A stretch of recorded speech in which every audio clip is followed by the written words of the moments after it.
Fox Sports. We are Baltimore. We are Ohio. The Indians got back to the .500 mark last night thanks to a big effort from Francisco Lindor and that $1 million smile. Everything fell the Tribe's way in their chase for a postseason spot, and now they sit 4 games back in the wild card standings. And there's more good news. Tonight, Corey Kluber returns to the mound after a 2.5-week hiatus. Next on Sports Time Ohio.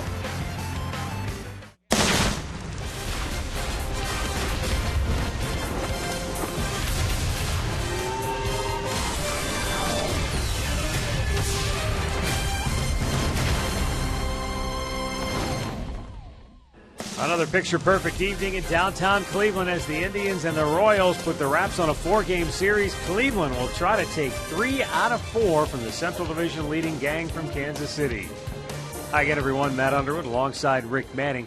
Francisco Lindor continues to make a very strong case, Rick, for American League Rookie of the Year honors. But last night's game was really one for the ages. With everything at stake, he literally carried the team to a win. Well, they were shut out the night before, so Lindor comes up in his first at-bat, and he adds a spark to that offense. He hits a home run in his first at-bat, and he didn't stop there because he kept it going. His second at-bat, with 2 outs, they were able to put a crooked number on the board. They had 4 runs, and he didn't stop there. Another RBI single. He had 3 hits. He had his 4 RBIs in the first 3 innings. He didn't stop there. He started to play great defense, stellar defense, as a matter of fact, and you can see the smile. He loves to play the game of baseball, and he has been a great spark for this team. Nothing wrong with that big smile, is there? No, not a darn thing at all. I've been a fan of a guy that makes a great play and acts like he's done it 10,000 times. Smile, man. I mean, that's what we play. You know, we got to enjoy the game, and just a smile. It doesn't mean you hot dogging it or you disrespecting the game or anything like that. You know, you just smile, and you know, I look at my teammates and they're always making a comment, so you got to smile at that too. Well, they've been making a lot of great comments about their teammate. Look at his average. 361 since the All-Star break. That's the best in all of the American League. Well, second in hits, 79. He's been hitting the long ball, and that's been surprising to me, the power he has going into the gaps. He's the same from both sides of the plate. Multi-hit games, 25. He's in the middle of everything. Once this offense gets going, you're going to see Lindor around it. He's been a tremendous addition to the Indians lineup, and a tremendous addition to the starting rotation will be the return of Corey Kluber. He's on the hill tonight, and Andre Knott has more on that when we come back. Cleveland Indians baseball is brought to you by WB Mason, the official office supplier of the Cleveland Indians. By McDonald's, I'm loving it. By your local Toyota dealers. Visit buyatoyota.com. Toyota, let's go places. And by the injury lawyers at Elk & Elk, proud sponsors of the Cleveland Indians. Call 1-800-ELK, Ohio.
Back here at Progressive Field, the Indians welcome Corey Kluber back to the starting rotation tonight. That will certainly be a welcome addition as the Indians head down the stretch here. You know, Rick, when you talk about Corey Kluber, you think back to May when he faced this Royals team in Kansas City, and they knocked him around pretty good, tagged him for 5 runs on 7 hits in just 5 2/3 innings. But then he came home and bounced back in his very next start, struck out 18 St. Louis Cardinals in a 1-hit performance in which he didn't allow a walk. Yeah, well, Kansas City they've been aggressive against Corey Kluber this year, so it's going to be interesting to see what Corey does coming out tonight. We know he's got the great slider. He's got a good cutter. His fastball, he likes to establish that early. But this is a Kansas City team that has made some adjustments against him. They get after that fastball early. He's 1-3 against them this year, but we'll see. His last 2 starts against them, complete games. He's matched up against the 24-year-old Ventura, who's very good. His last 7 starts, 5-1. Kansas City 6-1. But they've been scoring him a lot of runs, an average of 7.33. So we'll see what they have to offer today. Let's go down to Andre Knott. He hasn't pitched since August 29th, so what realistically do the Indians expect from Corey Kluber tonight? Well, realistically, what they want guys from him is to go out there and go as hard as he can for as long as he can. They're basically going to play off of not the pitch count, but how durable he is and how he feels himself. They said when they did this with Carrasco a couple weeks ago, he said after the first inning he was dead tired. Now, they don't expect that with Klubs. Kluber came back here from Toronto after the hamstring injury. He always worked out. He worked in the pool. He kept throwing. So there's really not a pitch count. 80 to 85 is what they'll look at, but really they'll go off his fatigue. And to go off of him against Kansas City, as you just said, Rick, he's got back-to-back complete games against this team, but they've been aggressive against him. And Mickey Callaway told me, he goes, we just want him to be establish his fastball early.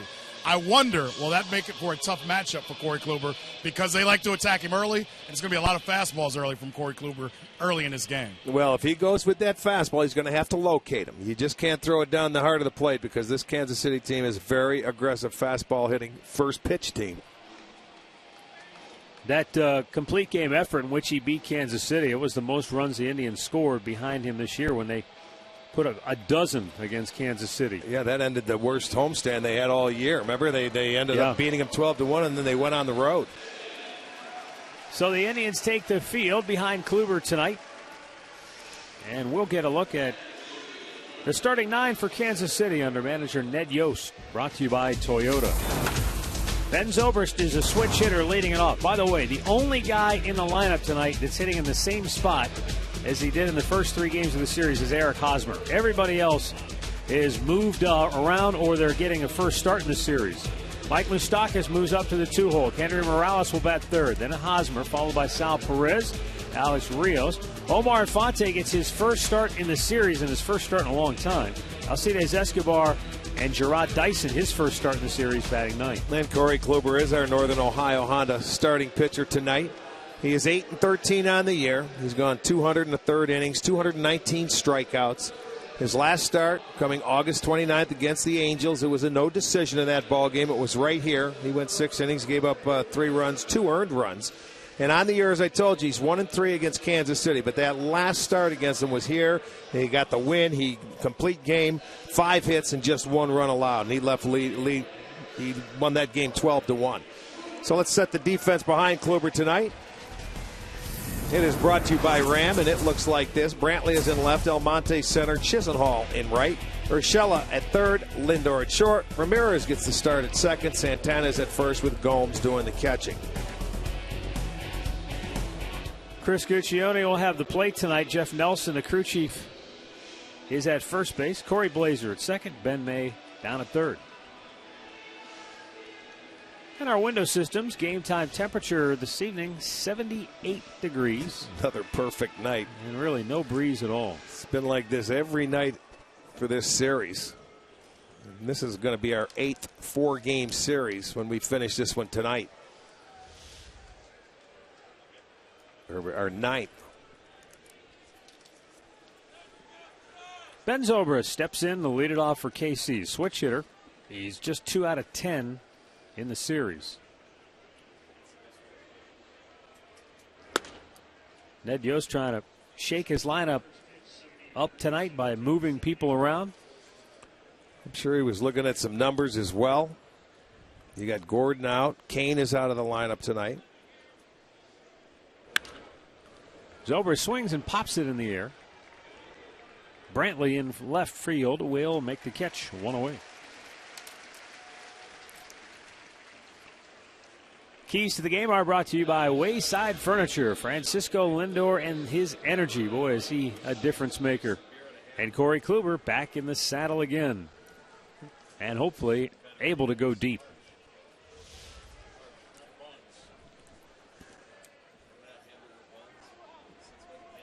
Mike Moustakas, 3 for 12. One of those hits left the yard for a homer.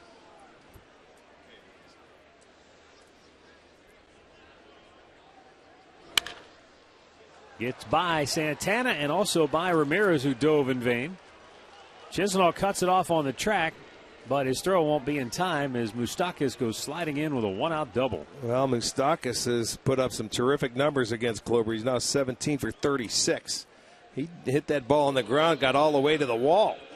It got past Santana and Ramirez. He couldn't stop it, and it's going to roll to the wall for a double. His 29th of the year, so Kansas City will have a man in scoring position, an opportunity to score here in the first.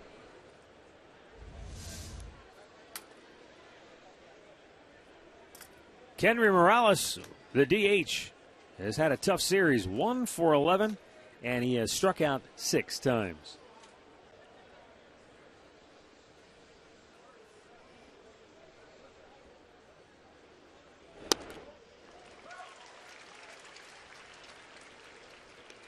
Morales is only 3 for 16 lifetime against Corey Kluber. However, he's only struck out twice. And I bring that up because in this series, the 1 for 11 mark includes 6 strikeouts. Yeah, they have really pounded the strike zone with Morales at the plate. He's had very few hitters counts to hit in. Seems like he's been behind in almost every at bat. Well, that's one way just like he is here. One way to keep him down, keep him off the board. It's not that he hasn't been trying. He's been swinging early. They've been making some quality pitches. It's the 6th time in this series he's been down in the count 0-2 or 1-2.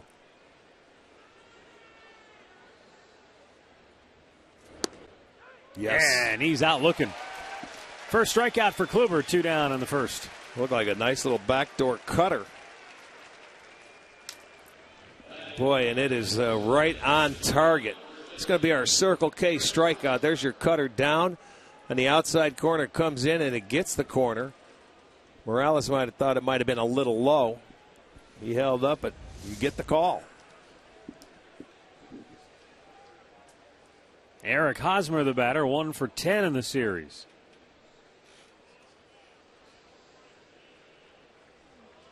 This road trip started for Kansas City in Baltimore, so if you take those numbers and combine them, Hosmer's 2 for 21 on this road trip.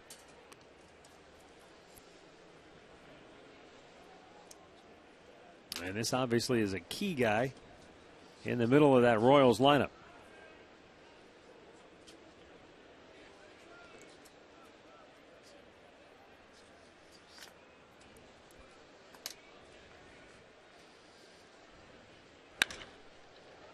Diving stop by Lindor. He gets up and throws him out.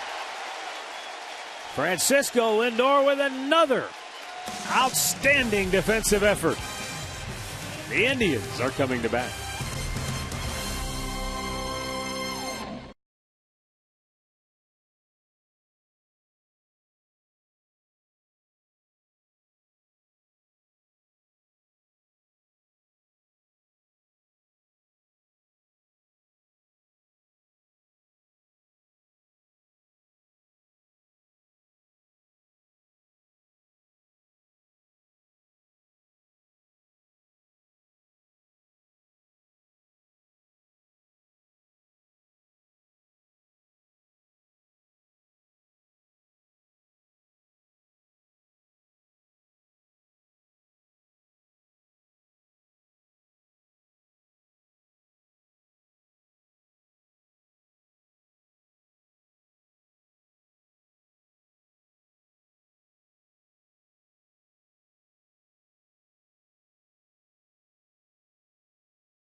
Warming up for Kansas City, let's take a look at the Indians starting lineup he will face tonight. It's brought to you by Progressive Insurance.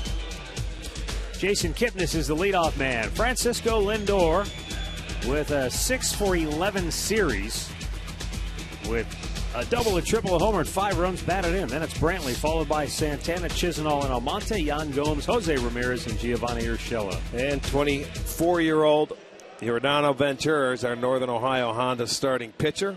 He's been on a roll.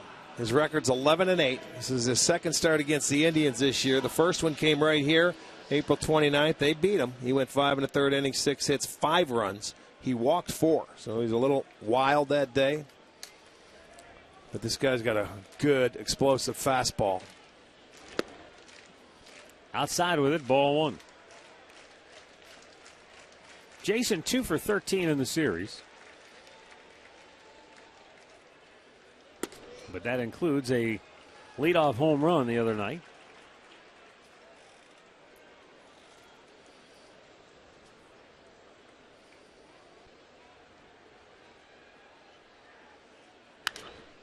Out of play, left side, into the seats.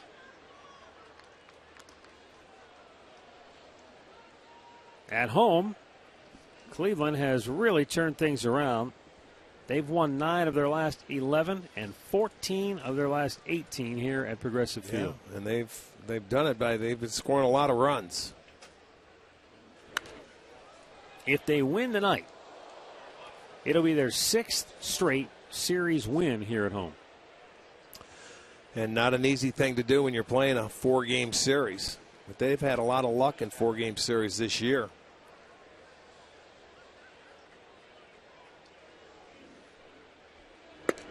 Up and away, and a full count for Kipnis.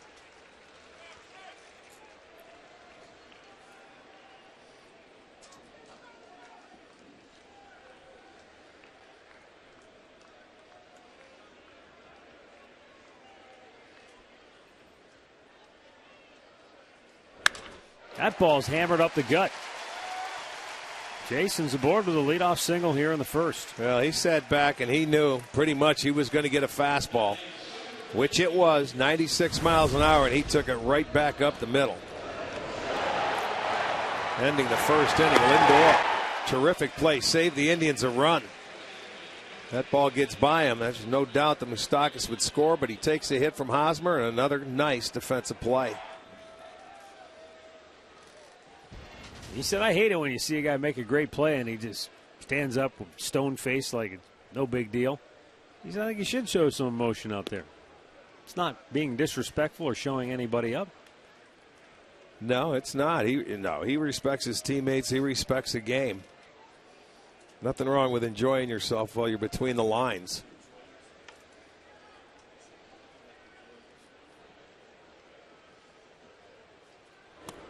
Swing and a miss. 0-2.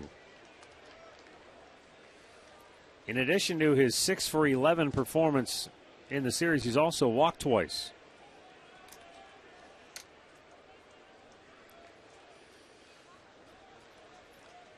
A little tough sledding here, though, down 0-2.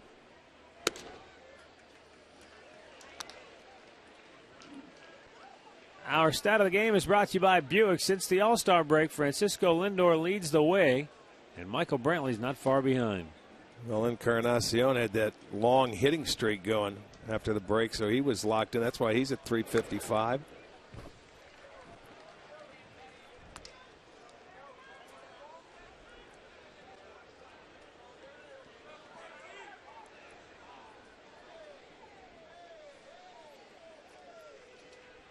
Ventura.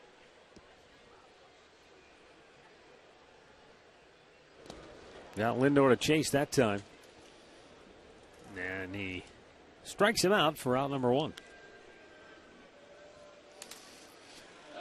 Well, he makes him chase this pitch. Bounces it on the plate, and he gets him to chase after it. Gets that strikeout, first out. Now let's take a look at that Royals defense behind Ventura tonight, brought to you by Ram. In the outfield, Zobrist gets a start in left tonight. Dyson is at center, Rios over at right. Moustakas at third, Escobar at short, Infante is at second, Hosmer at first, Perez doing the catching.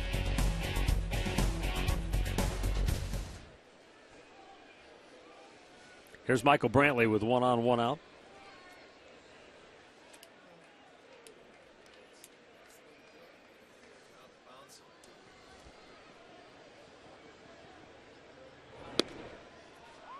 Caught the outside corner, says home plate umpire Chris Guccione. First pitch changeup to Brantley. He's throwing 96. That was 86, and we saw the breaking ball. Looked like a curve ball to Lindor that he was able to get him to chase. This guy has very good stuff. Bounced it in there. Perez will be on his game tonight. He is early. It's a big man behind the plate, and he does a great job at blocking balls in the dirt. Look at him. He just smothers it.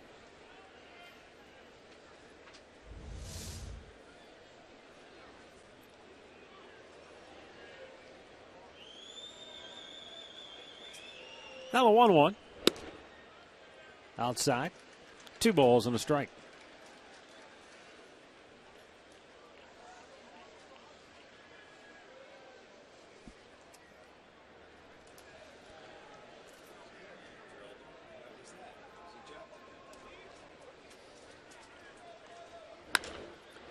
To shortstop, and it gets by Escobar. He tried to go to a backhand, and the ball stayed down. He was expecting it to come up on the hop. It gets by him, though, and now the Indians have 2 on with 1 out. Well, it was the right move. I think he went with the backhand. He just didn't catch it. That ball, you see, I thought it was going to come up a little bit more, but he never caught it, so that'll go as an error on Escobar. It'll leave runners at first and second. The 78th error for the Kansas City Royals. They're 6th in the league in defense. See if the Indians can take advantage of the extra out, because they should have been out of the inning. Carlos Santana. Santana's 2 for 8 in the series, but he's drawn 5 walks.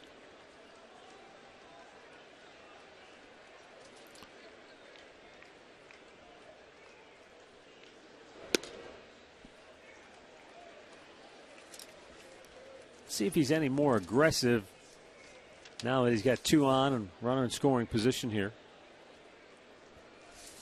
Got a good track record against Ventura.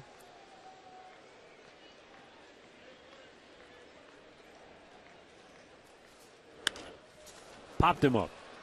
Third baseman Moustakas, infield fly rule in effect. 2 down.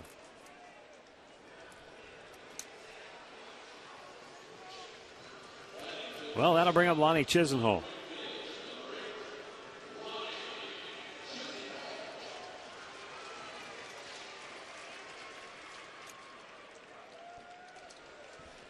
Lonnie has gone 4 for 9 with 3 runs driven in the series.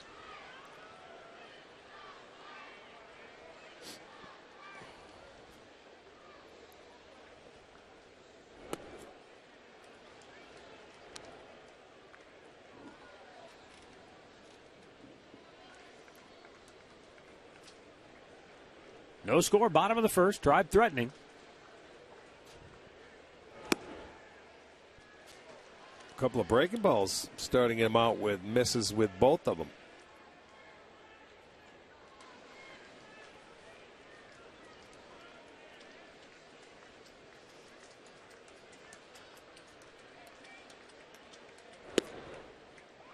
That fastball in there at 97 miles an hour.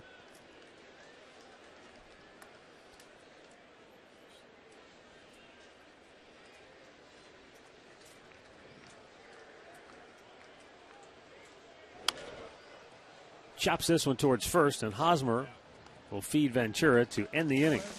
No runs, a hit, 2 men left after an inning. No score in Cleveland.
your smartphone or tablet.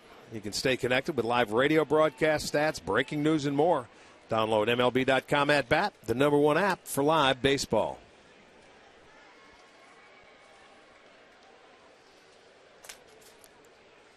Salvador Perez will lead off for Kansas City here in the second inning.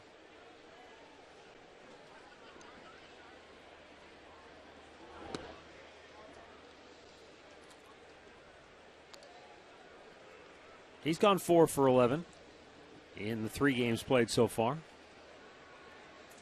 Guy certainly is durable. Right back in there again tonight.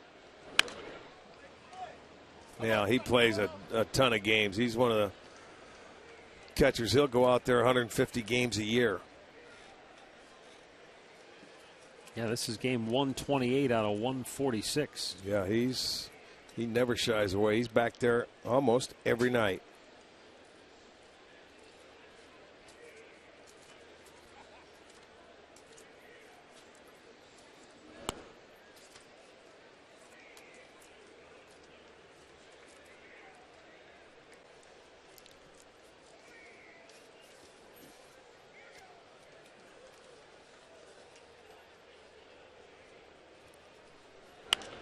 Pulls that one foul. Yeah, I'm looking. He played 150 last year, 150 games for Kansas City, 138 the year before that.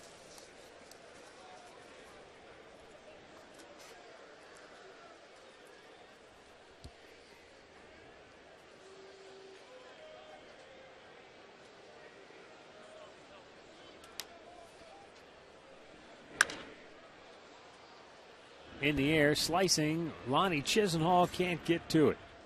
Nice catch. Look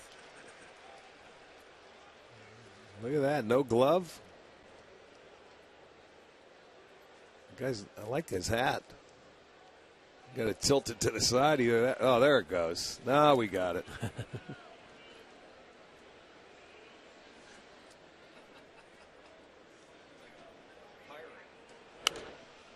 Back out of play.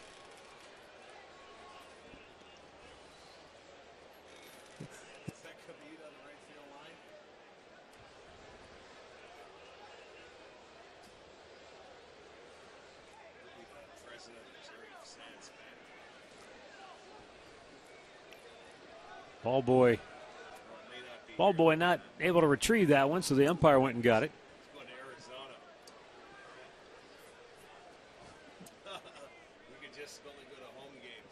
So Salvador Perez ready for the 2-2 as Kluber looks into Yan Gomes. And one of the two-seamer, I believe, and got it in there, but it's foul. He was waiting for it, too.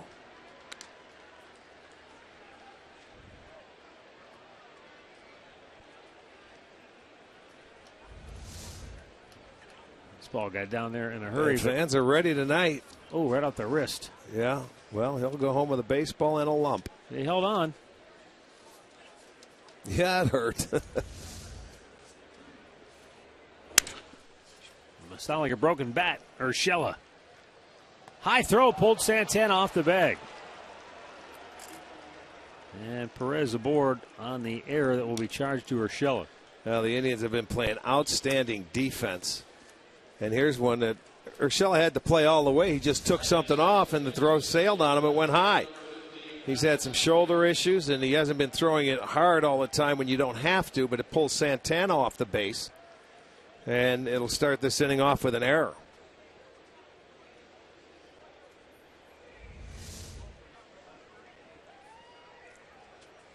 So here is Alex Rios now.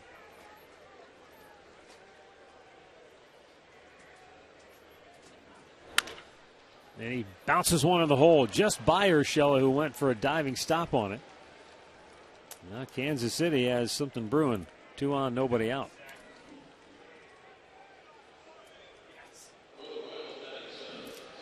Finds the hole, seeing eye base hit is what they call it.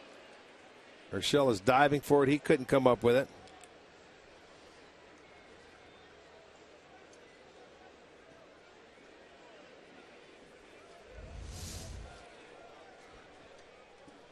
Omar Infante Infante hasn't started a game in 11 days. And it's been 8 days since he even got into a ball game. That was as a defensive replacement late.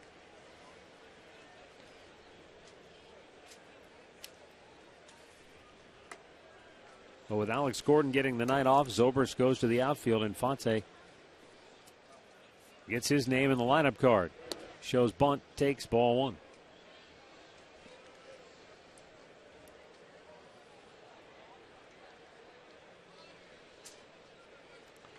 No surprise to see him bunting when you're hitting 217. Well, 217, you got a nice matchup up here. You'd like to get on the board first if you're Kansas City. Hard to believe he only has one sack bunt on the year. Well, that's not bunting here either. Deep left field and gone. That's why he wasn't bunting. Well, you know, maybe he showed him the bunt first time up, figuring he may get a fastball, and that's exactly what happened. They may have thought they were bunting. He tried to come inside with a fastball, but Infante. The forgotten man, Omar Infante, with his second home run of the year, and both of them have come against the Indians. Right. And he smoked that ball down the line. Let's look at it. It's a fastball. He wanted away. And that ball, that two-seamer came in. And he turned on it. He was very quick on it. It's a matter of just staying fair. And it was. And that's a big one. That's a three-pointer.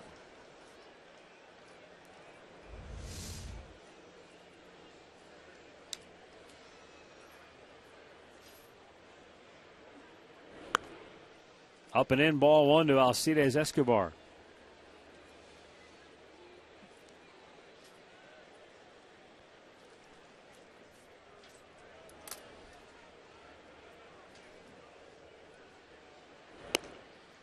Low and away, 2-0. Escobar 0 for 10 in the series. With that error by Urshela starting off the inning. That one will be an unearned run. That one's a base hit. The ball was hit hard as well. That two-seamer looks like it's leaking to the inner part of the plate right now. It did to Infante. And watch this one. Does the same thing to Escobar. Goes right into the wheelhouse of the right-hander, and he gets it underneath the glove of Urshela. But I was telling you that error starting the inning, which will be an unearned run, that'll be the first unearned run the Indians have given up since the 29th. And that's Kluber's last start, August 29th. And that was the first error on the homestand. So that snaps an 0 for 12 slump for Escobar. He's aboard, still nobody out. And Gerard Dyson the batter.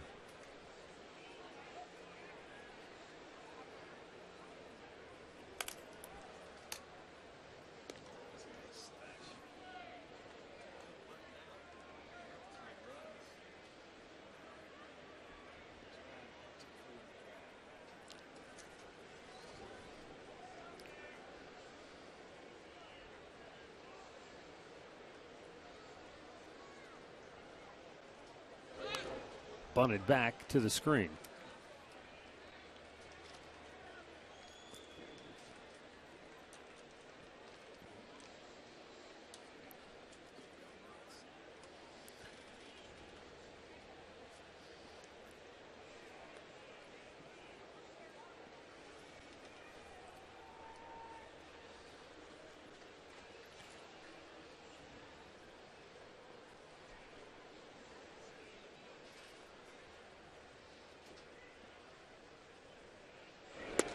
That one came in, almost got him. He got out of the way, and he did not offer at it. Well, he waited a while before he got out of the way, too. He was eyeing it all the way. See, that's a breaking ball coming inside, and he waited to the last minute.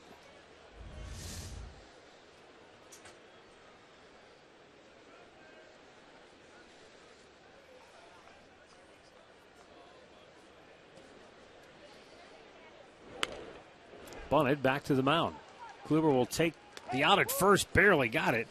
Here goes Dyson, can really get down the line in a hurry. That'll go as a sacrifice. Escobar in a scoring position with one out for Ben Zobrist now. Well, he did his job, and he made it awfully close because of his speed. Oh, why is it all the guys that can get down the line in about 3.5 seconds, they walk like they... Yeah, I wondered if maybe there was something wrong with him. I think it's he's fine. He's fine. He used to be like Mickey Rivers and other guys. Yeah, the fastest guys around, and they walk like, oh, my God, my feet are killing me. Oh, aches and pains. Yeah. Who's the guy that just hung him up a few years ago? Oh, Montpierre. Yeah, yep.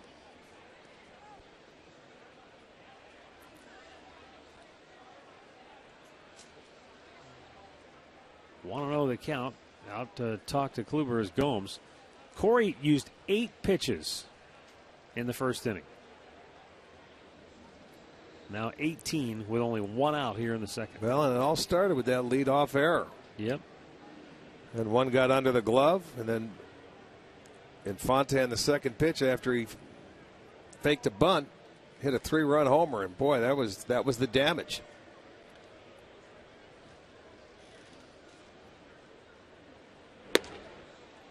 Missed inside to Zobrist.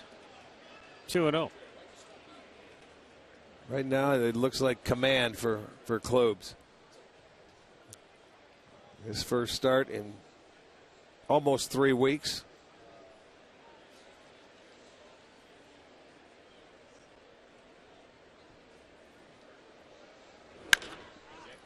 To first base where Santana will take it himself, and there are 2 down. Escobar moves to third.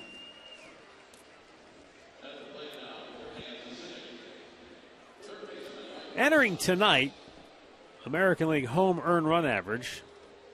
Show you our Kia in the driver's seat. Corey Kluber behind Keiko, Kazmir, Pelfrey, and Santiago at 2.80.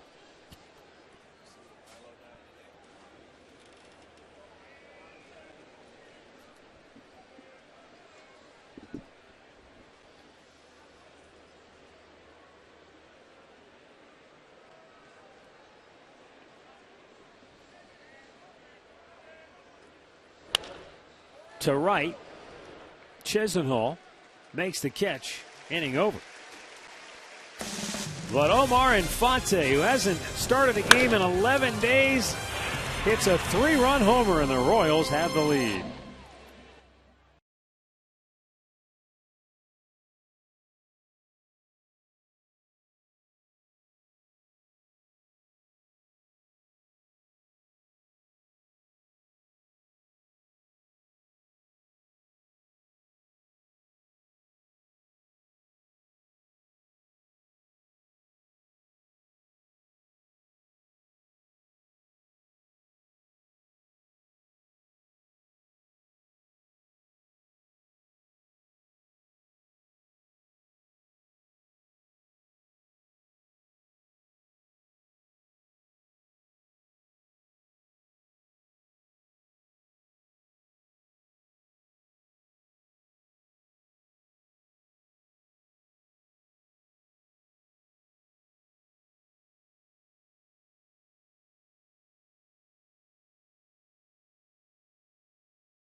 Come on down to the ballpark for Sugardale Dollar Dog Night. That'll be tomorrow. The Indians are going to host the Chicago White Sox coming in for the weekend series.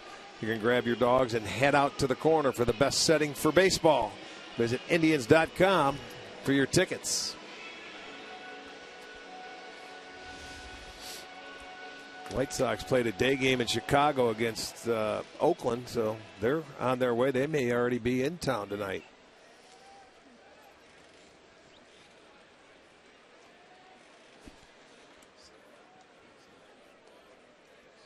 Abraham Almonte will lead off for Cleveland. Then Yan Gomes and Jose Ramirez here in inning number 2. Yordano Ventura fires it in for a strike.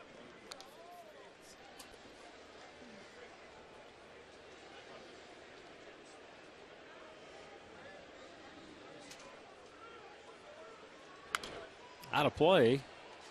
Quickly 0-2, so he just kind of laid one in there nice and easy at 95, and then he muscles up for 97. I was thinking this could be a good matchup because Almonte loves the fastball, but this guy's got a good one, so it would be power against power. Let's see if he sees that curveball here.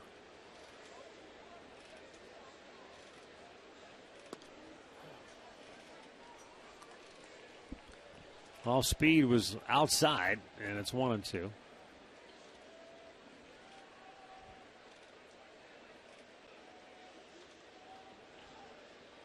There was the breaking ball, but again, Abe stays alive.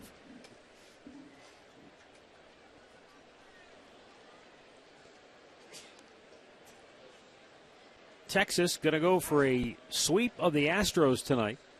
Down in Arlington, they'll be underway in about 20 minutes. They lead Houston now by a game and a half in the AL West. Full count. I beg your pardon. It's now 2-2. Got ahead.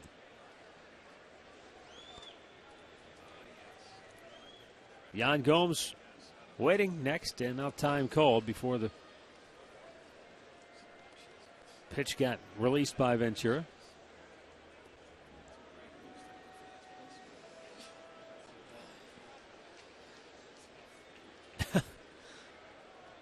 Two off the plate. That could be a hit. Oh, what a play by Salvador Perez. No doubt. That's the leader on this club. He just said to Ventura, get out of my way. If he didn't, he would have been flattened. Well, here's how that whole thing started. Perez wanted a curveball. Ventura shook him off, and Perez put the 2 down again and said, no, throw the curveball. And then he almost got run over. Barehanded, mind you. I mean to tell you, that ball's coming down, and he barehands it. It's like a bear claw going out and stabbing it. And then makes the throw to get Almonte. What a terrific play. All Ventura was doing was getting in his way. Wow, pretty good play right there. And up comes Yan Gomes now.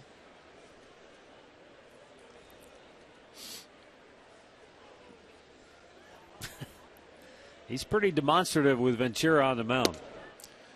Young pitcher, and he's maybe like a wild colt, needs to be broken still. Well, 2 years ago on this date, Ventura made his major league debut at Kauffman Stadium against these Indians. He ended up pitching a good game, 5 2/3, but it was a no decision.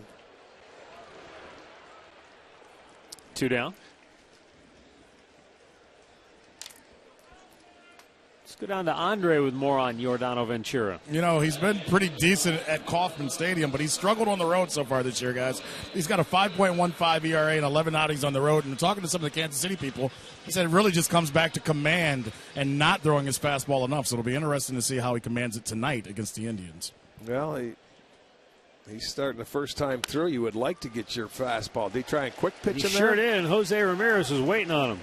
Well, wonder if Cueto ended up teaching him to do this, because he tried to quick pitch him and it cost him a base hit. See, instead of going to that full windup, he went right from the looked like the stretch, and he came at him. I don't know what the velocity was on that pitch, but look at Ramirez saying, smiling at him. Don't try that. He was waiting for it, or he was ready for it, I should say. Now Giovanni Urshela looks up high, ball 1.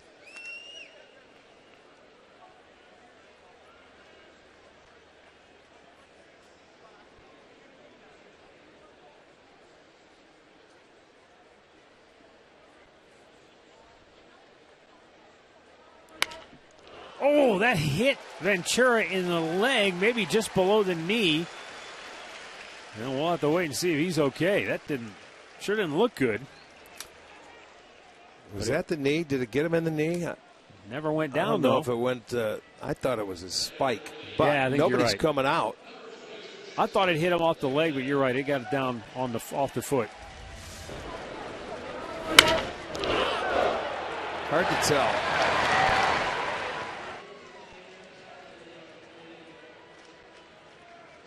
Yeah, just right above off the that ankle. right foot. Right around the shin, maybe. Look, check closely here. Yeah, sure was just above it. That had to be a stinger. Well, they're coming out now. Originally, he was walking around like he was okay. I don't know if he's feeling it now or what. That'll be the third hit, the first time through the lineup for the Indians, all singles.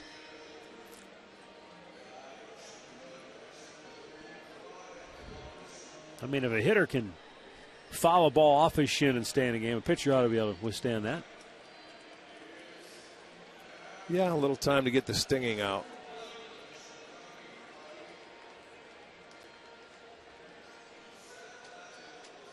So, Jason Kipnis will have a chance to get the Indians back in it here.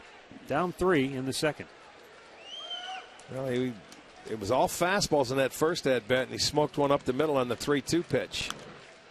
Comes right back with another.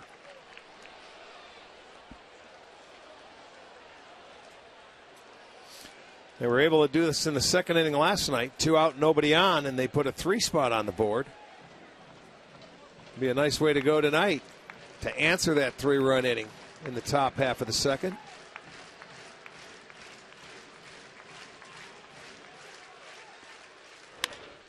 To left. It'll drop for a hit. Zobrist plays it on a hop. Fires toward home. Safe. Ramirez scores coming around third. Urshela will score as well. Well, that's all on Ventura right there. They would have had the one run, but he didn't back up. He was standing watching everything. He didn't even go behind the plate. He stood on the mound and watched it.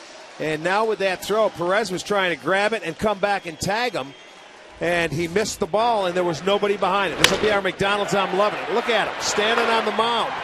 Here comes the throw. Zobrist was playing second base. It's offline, and he's still on the pitcher's mound. He should have been backing up. It would have saved him a run. Perez has to go back and get it. So the Indians are back in business here. So give Kipnis an RBI, and I'm guessing Urshela will score on the error by Zobrist on the throw. Yes. And Jason goes to second base on that throw. Now Francisco Lindor could tie the game with a hit. You talk about being a spectator. He was just watching. Chop to first, this will get him out of the inning. But the Indians come back with 2 in the second. It's a 1-run game now at 3-2.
So Kansas City escapes with the lead, but Ventura cost himself at least a run here. He sure did. Watch it.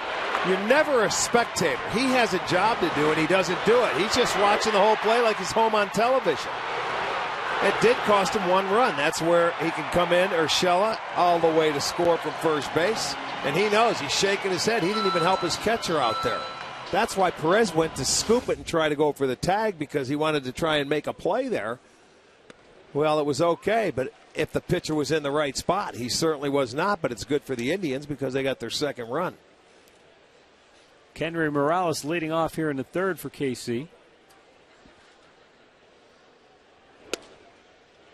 And a strike over the outside corner. It's 0-2.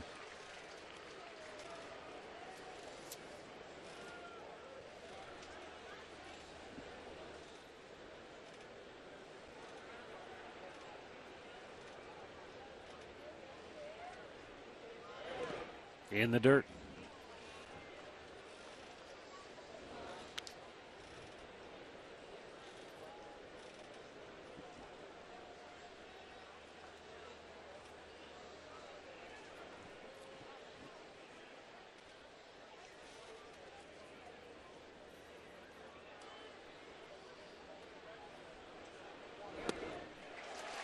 Nice pitch by Kluber, and he strikes out Morales for the second time tonight.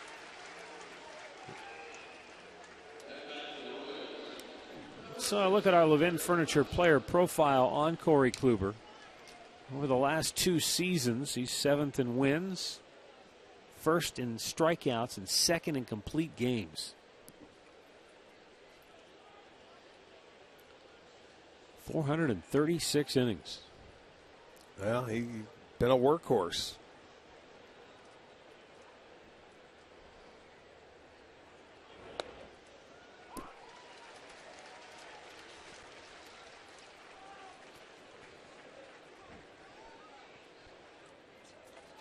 Four times this year, Kluber has authored a complete game.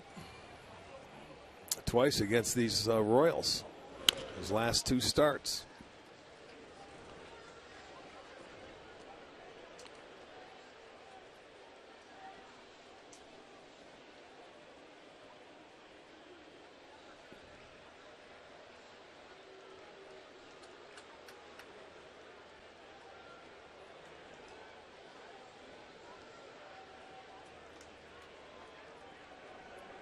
Hosmer, robbed of a hit by Lindor's only time up so far. Takes inside. Yeah, and that defensive play saved a run in the first inning.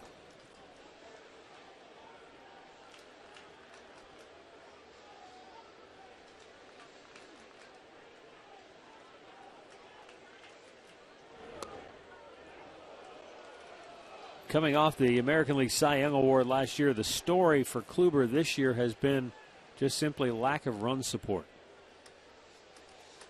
He maybe hasn't been as good as he was a year ago, but he's certainly pitched a lot better than an 8-13 record would indicate.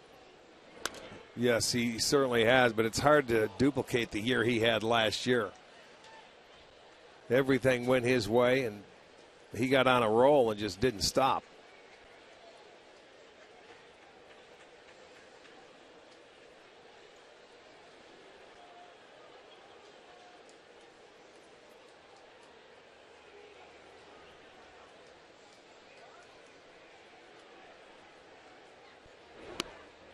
Couldn't get him to offer there. Full count.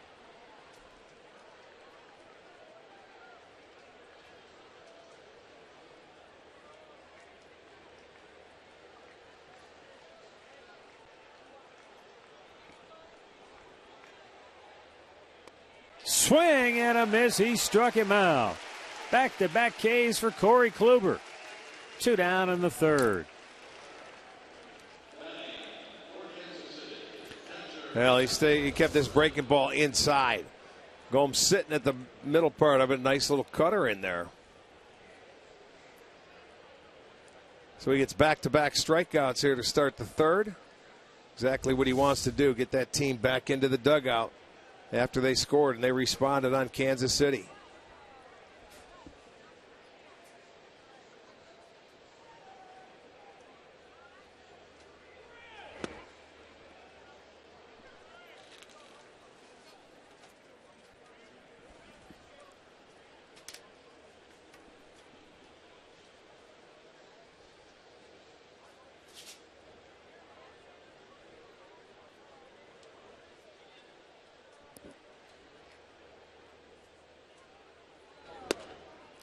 Here's another good off-speed pitch for Corey.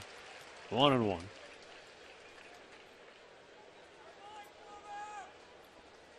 Trying to set him down 1-2-3 for the first time tonight.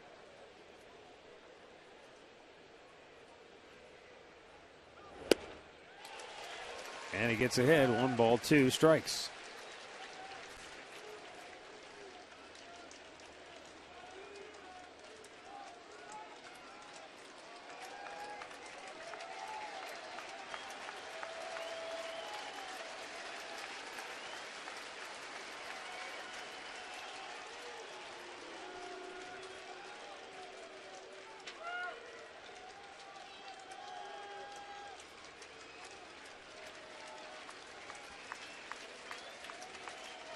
Breaking ball, got him swinging. Kluber strikes out the side. The Royals go 1-2-3. Morales, Hosmer, Perez all go down swinging.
As you enjoy a cold one, to stay tuned later in the game for Miller Time, brought to you by Miller Lite.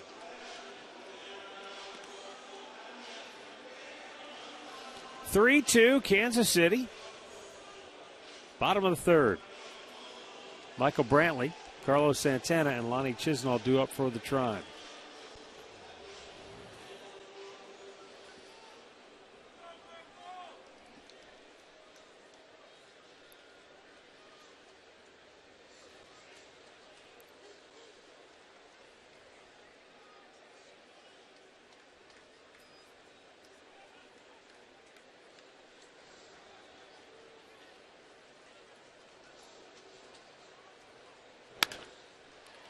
Right at the second baseman and through the wickets of Infante. What is going on with Kansas City's defense tonight? 2 nights ago, they were brilliant. Tonight, that's their third error. This one right between the legs. Yeah, they're 3 for 3, 1 in every inning. No kidding. I mean, this is a routine play. Goes right under. First pitch, he's waiting for it, doesn't get the tailgate down. And there you'll see it go right between his legs. Third error of the night for Kansas City. Well, the first thing you'd look at and say, well, is that a product of not playing in 11 days, at least as a starter? And only one defensive inning replacement action that was 8 days ago. But, you know, they normally take their ground balls before the game to stay sharp. I know. Look at, there's one goes off Ventura's glove. It's a weird night. The Indians have made their own error, the first one on the homestand. So there's 4 errors in this game. These are 2 good defensive teams. Fans are making better plays than the players. Tell you what, that was sharp.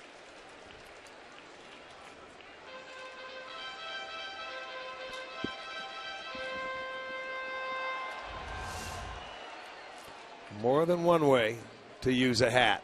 Look at that. Nice stab. Cheaper than a glove, too.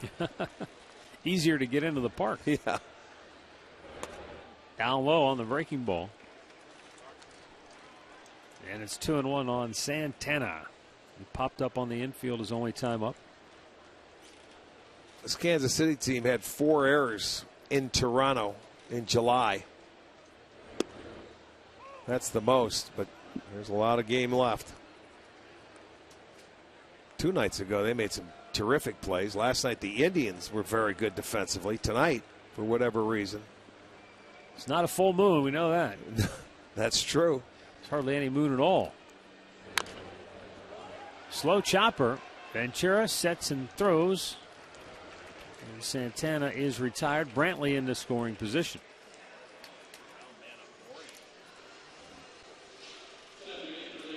Our injury report is brought to you by the injury lawyers at Elk & Elk.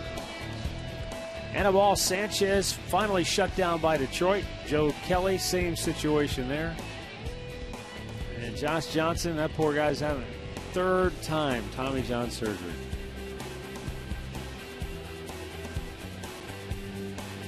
By the way, Joe Kelly and Josh Tomlin both had their streak snapped on the same night. Kelly had won 8 straight starts. And Josh had Tomlin his 5. had won 5 straight. They right. both had them come to an end the other night. High ball 1 to Chisenhall. Grounded out his only time up.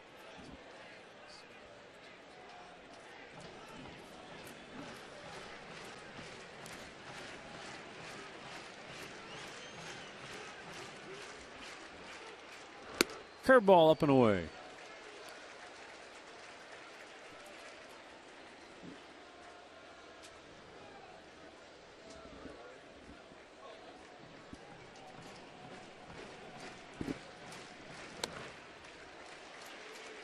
And that pitch off the mark as well. Looked like maybe a changeup. Well, he hasn't been close in the first 3 pitches.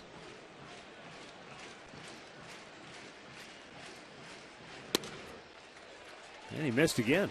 4 straight. Puts Lonnie aboard with 1 out for Abraham Almonte. I want to take our time to send out a very happy birthday to Bernice Hammeyer, Brunswick, turning 96 tonight. Bernice, happy birthday. Happy birthday indeed.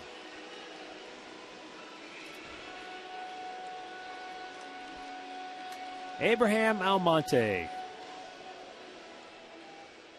He hit one off the plate or right out in front of the plate his first time up, and it was a great play by Salvador Perez to get him.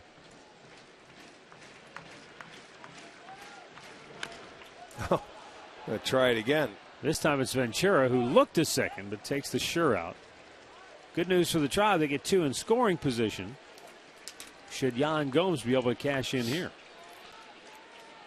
That could potentially give him the lead. Yeah, I was telling you a little earlier about 2 years ago on this date where Ventura started against the Indians back in Kauffman Stadium.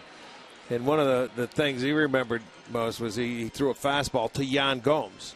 That was clocked at 102 in that start, his very first start. And that was the fastest pitch thrown in the American League that year. And you have Gomes up now, so opportunity for the Indians with a base hit. They could take the lead. Well, Yan hit a line drive his first time up, but he hit it right at the right fielder, Alex Rios.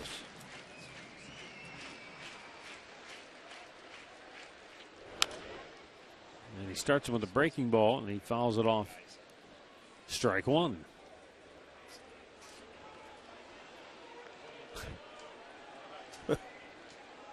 He not only lost it.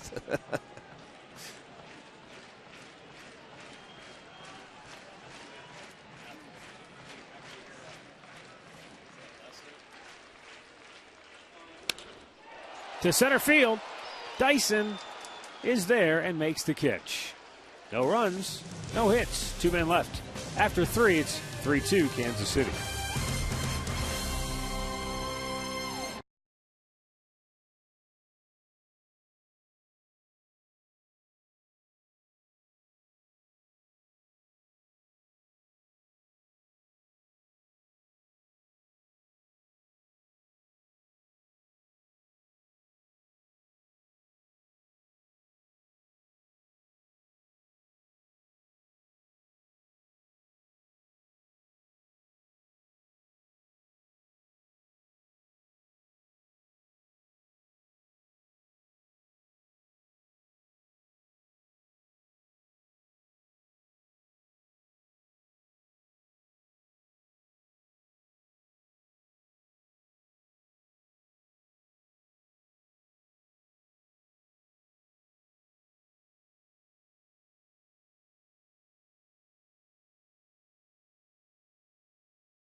Here's our great clip of the game from last night. Danny Salazar was awfully good. He went 7 innings, struck out 6, gave up 1 run. Gets the win to go to 13-8 on the year. Yeah, that was nice. They got him some runs early, and he just cruised. Pitched a very good game.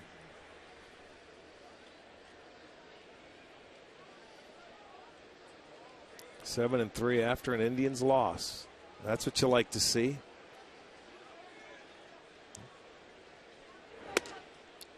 Missed inside, ball 1 to Alex Rios.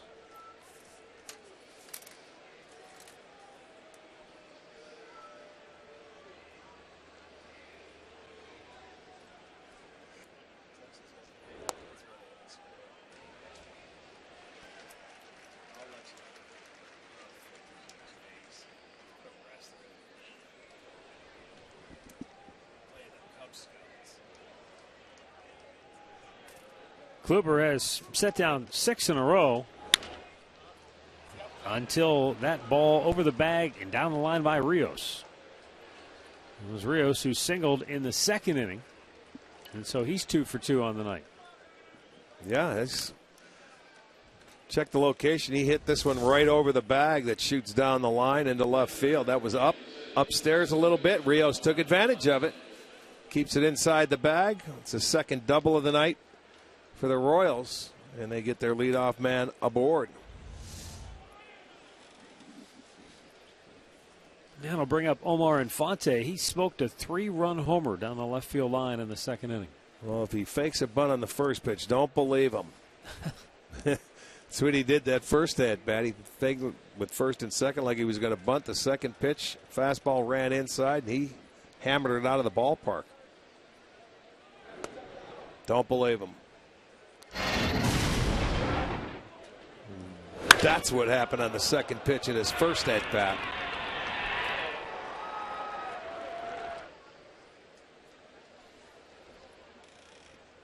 Two home runs this year, both of them coming against the Indians. Right here, right? His first one was here as well, yeah. I think. That time I guess he didn't offer it. I thought maybe he did. It looked like he pulled it back. 2-0. He got it out there, but you can see it comes straight back. It's upstairs. Well, he thought about it, though. It was close.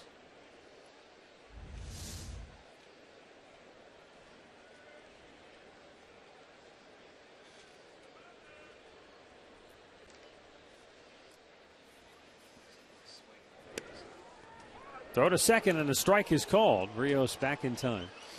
Gomes right from the crouch. I think Lindor was asking the dugout maybe to take a look. He felt like he got him on the foot before they got to the bag. I think he's saying he stepped on his foot. Watch. Oh.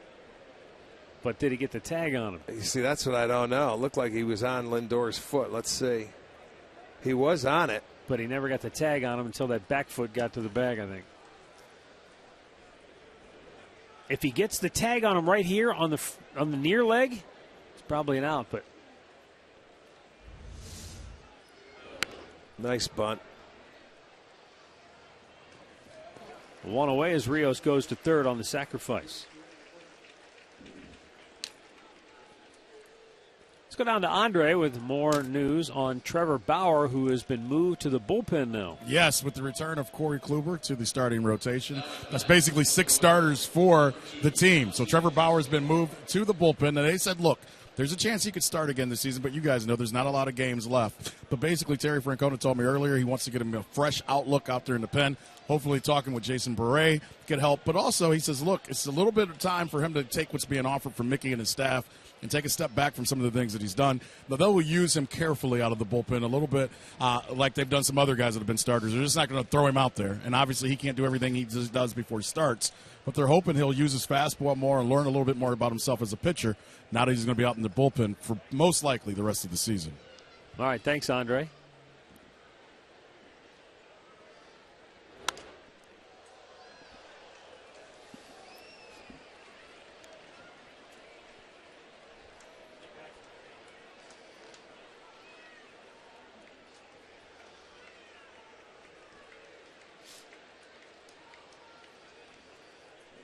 Kyle Crockett getting loose.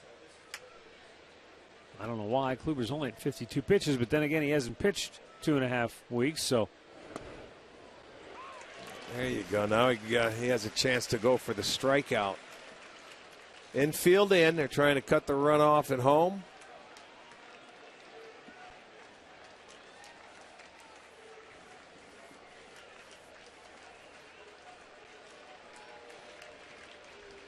Now the 0-2. Just missing. I think earlier that was a strike when you had Kendry Morales at the plate. The low strike got called on him. It does not get called on Escobar.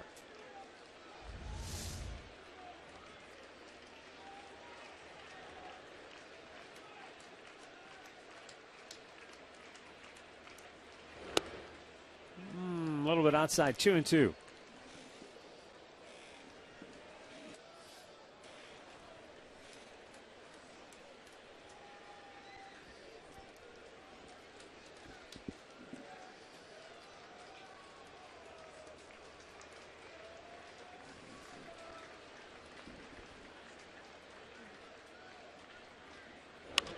Popped him up. This won't get it done. Ramirez, the second baseman, makes the catch, 2 down. Well, good job. You'll take the strikeout. You'll look for the strikeout, but you'll take the pop-up. He slowed it down. He slowed that breaking ball down a lot to get it off the end of the bat. So 2 outs now, a chance to get out of the inning. Mickey Callaway's going to go to the mound.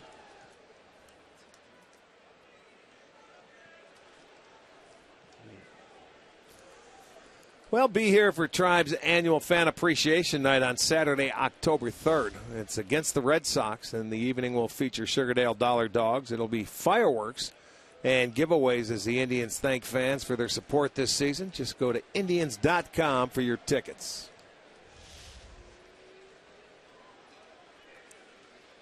Well, it was a brief conversation. Mickey Callaway went out. He asked Kluber something and got the answer he wanted because he went right back to the dugout.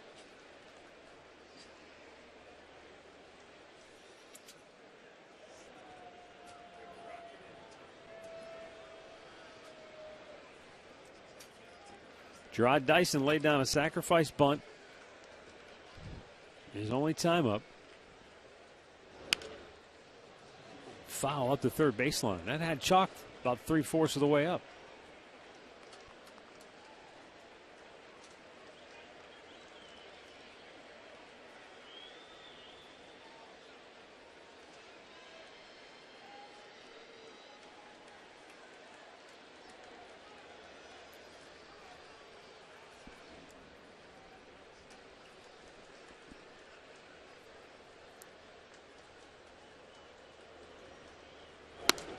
Way up high.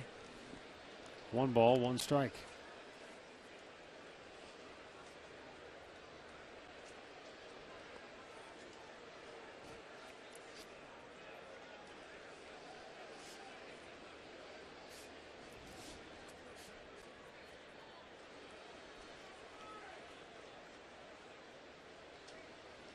The 1-1. Another good off-speed pitch. Kluber had good bite on that. You can see Dyson right over the top of it. Yeah, that's a tough pitch to hit, but when you're not playing every day and you get in there, it's even tougher. Because you don't see pitches like that too often.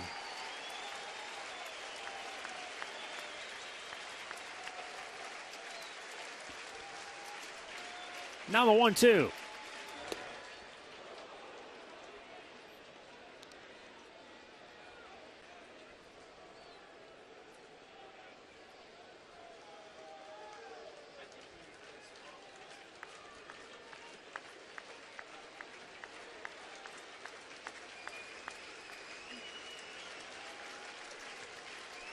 .38 out of 60 for strikes. The 2-2. He got him. Kluber gets his 5th strikeout of the night. Royals strand a runner at third. They still lead it 3-2.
Time now to tweet your strongest fan photo to us using the hashtag STODataStrongFan for a chance to have one of your pictures shown during an upcoming telecast. It's all courtesy of T-Mobile.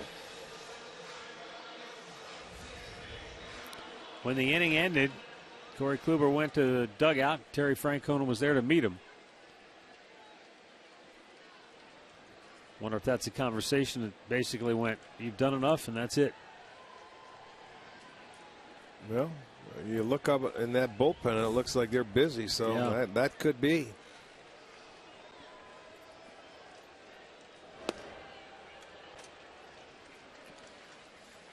Even though he only made around 60 pitches, he's been sidelined 2.5 weeks, so you don't want to just throw him right back out there, even though, as Andre told us, he'd been doing enough to keep his arms sharp.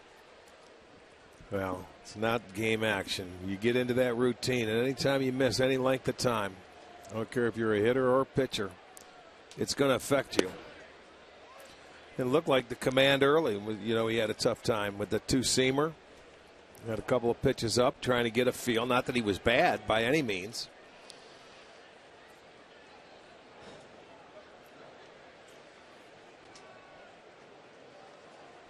Two and one to count.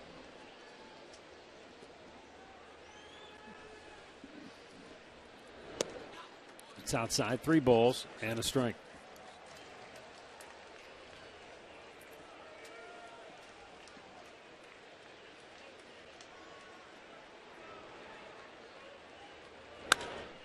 Driven, deep right, down the line, foul ball.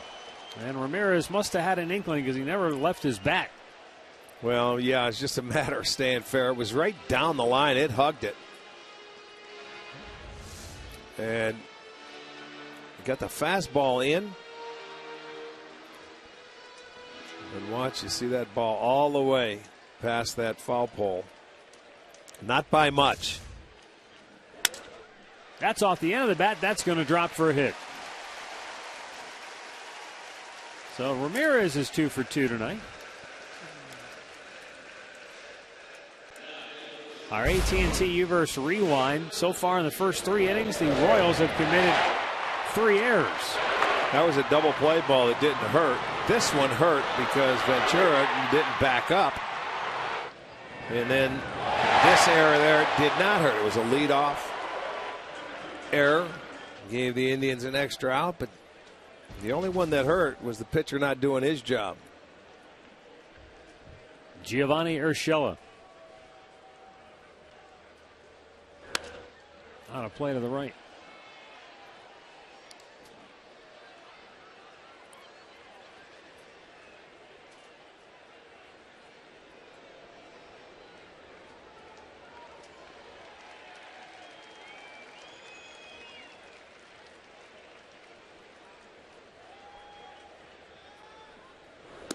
way outside. 1 ball, 1 strike.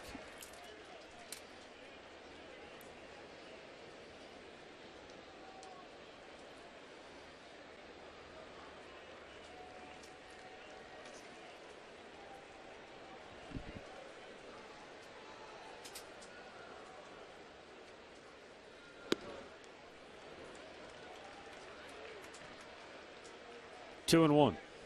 This could be an action count here for Ramirez. You know, Ventura will like quick pitch you, not quick pitch you, but slide step you. But when hopefully you can pick a pitch where he does lift his leg up and maybe go, because the guy behind the plate, we all know he can throw. He's got a good arm. That was the time. But he fell behind. Now 3 and 1.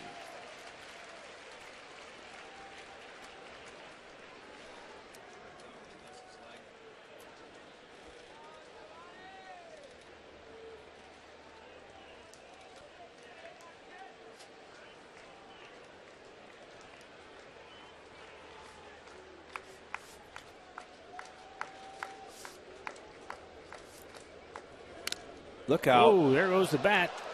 Oh, man. That got cameraman down there. That is the second time. When he struck out the other night, the bat flew out of his hand.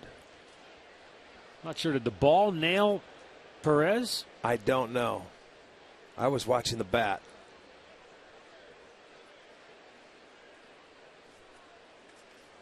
That bat went a long way. Just over Andre's head down into the camera pit.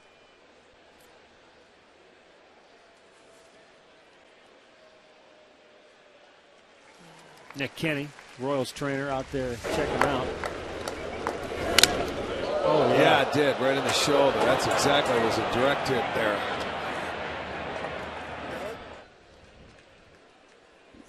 Give him a minute to shake it off. I mean, this thing went flying. It nailed the camera pretty square. Not much you can do there. You don't probably don't see it coming. You're sitting in your camera looking. You don't know where it's going. You okay down there? Give him the thumbs up. Thumbs. There you good, go. Okay, yeah. good. And Salvador Perez appears to be okay as he heads back behind the plate, although he's got to be hurting. Meantime, it's a 3-ball, 2-strike count for Urshela. Ramirez, figure he'll be moving here? Well, Urshela swings and misses a lot. I think I would start him.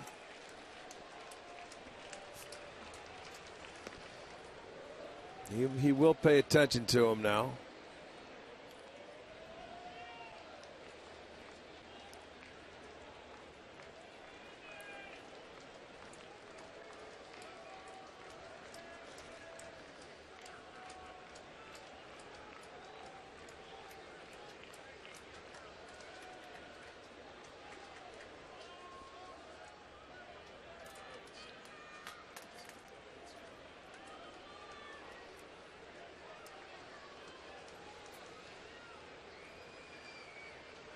Another throw to first. Another close play. Yeah, that was a little bit closer.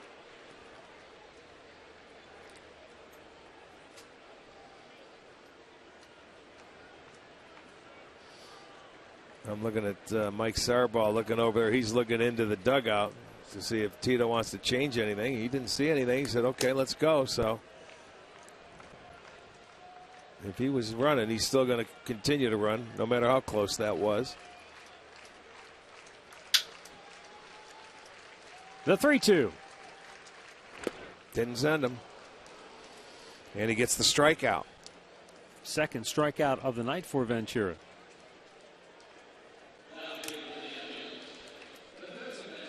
Grab some friends and catch a game at the new Corner Bar, open to all fans at Progressive Field. $13 district tickets presented by Sports Time Ohio are going quickly, and there aren't many games left.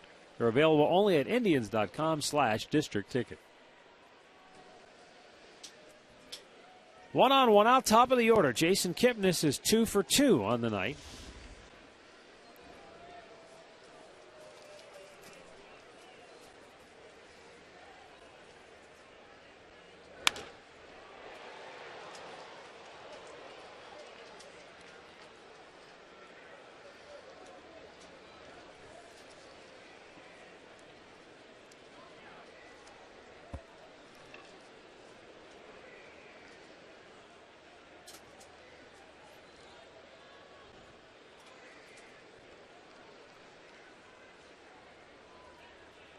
17 times this year, Kipnis has had at least 3 hits in a game. Runner goes, and it's pulled foul. Sliced one down the third baseline and then pulled one down the first baseline.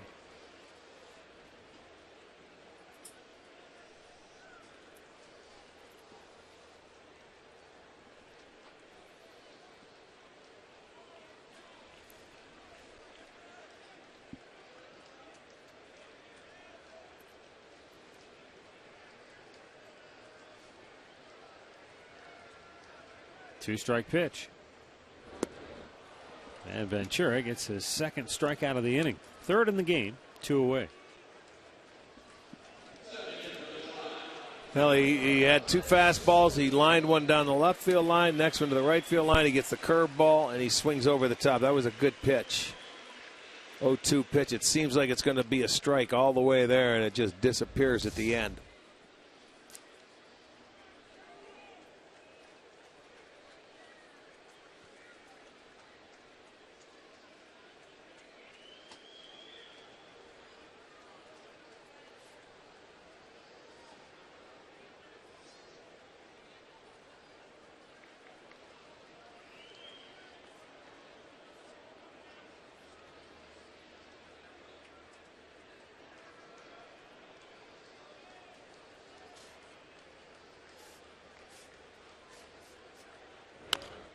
Yeah, Lindor fights that one off, but it's 0-1. He struck out in the first and then grounded out to first base to end the second inning. Indians scored 2 with 2 outs in the second. They left 2 in scoring position in the third. Now a runner at first to lead off this fourth, and then back-to-back strikeouts. 1-1.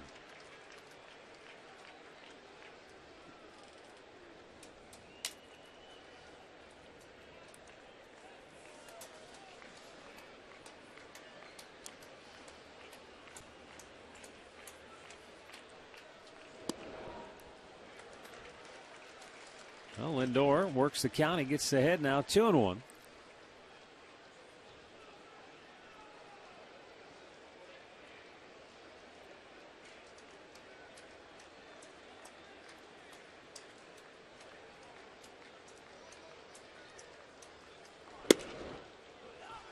Again, Ventura. Oh, wow, he's barking out there on the mound, and look who's coming out to talk to him because of it. I don't know if he's mad at himself or if he was yelling. It could have been at the end because it was inside, I don't think. But yeah. Perez is out there. Infante coming in. Let's take a look. Well, he probably felt he had a strike. That's not going to get many when you start doing that. Maybe it's a good thing the home plate umpire doesn't speak Spanish. Because if Ventura said something that was aimed at the umpire, he might have been quickly asked to leave. 3-1 pitch. Lindor lines it into center field, a base hit, and Ramirez will stop at second. Well, he was geared fastball, got fastball, and hit it very well. Ventura had to go in there and got the plate, and Lindor let it fly. So he keeps the inning going. There were a couple of singles, a couple of strikeouts in the inning, and now that'll give Brantley an opportunity with 2 outs, first and second. Milan goes to the mound to talk to his young pitcher. He has had issues this year. You know, earlier in the year, if you remember, he served a suspension. He was into a couple of brawls with different ball clubs, one with the White Sox. This is after Kansas City signed him to a 5-year deal in April with 2 club options to follow. They wanted to lock up their young starter. Well, they did just that, but he has had some problems this year.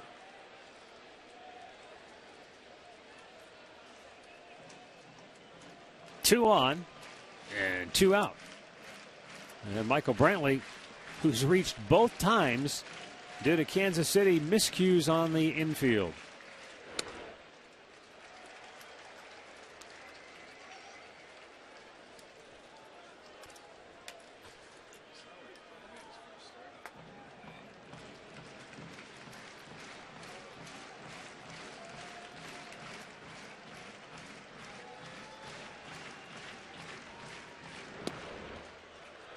And that breaking ball just missed. 2-0.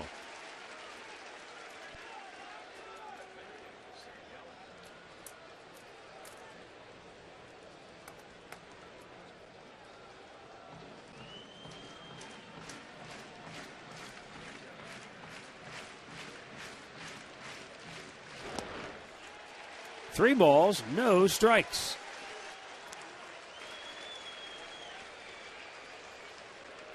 They bunch Brantley toward left center in the outfield. Infield plays him pretty much straight up.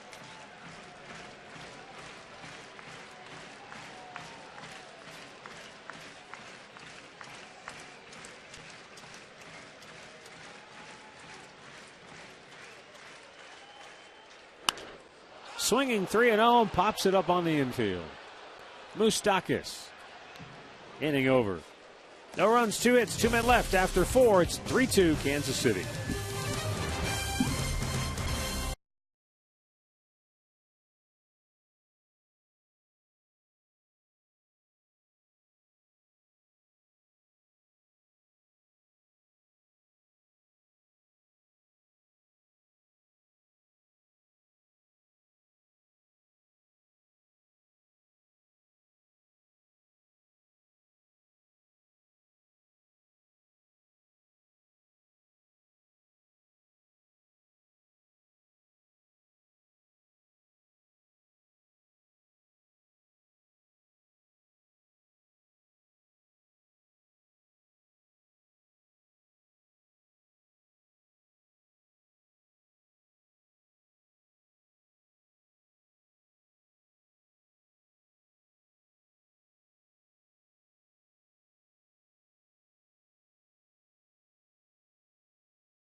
Dealers by the Cleveland Clinic. Call for an appointment today. And by the game-changing all-new Ford F-150. The future is tough.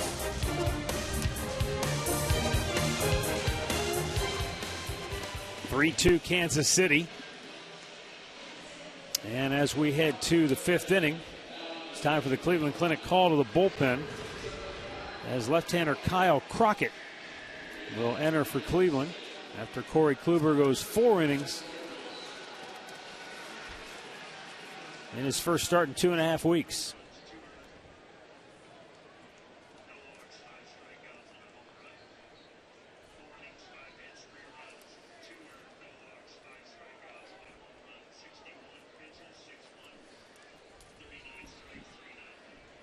Crockett's first pitch of the night to Ben Zobrist is a strike. Corey Kluber went 4 innings tonight. He allowed 3 runs, 2 were earned on 5 hits, did not walk a batter, struck out 5. The home run to Infante, the big blow. Yeah, all the scoring coming in the 2nd inning.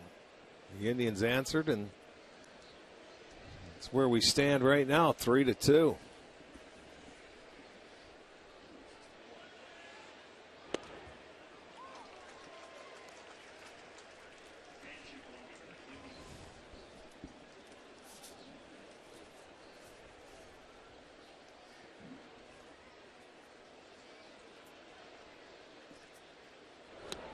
Swung out and missed. Ball gets away briefly. Gomes will throw to first, and that is out number 1.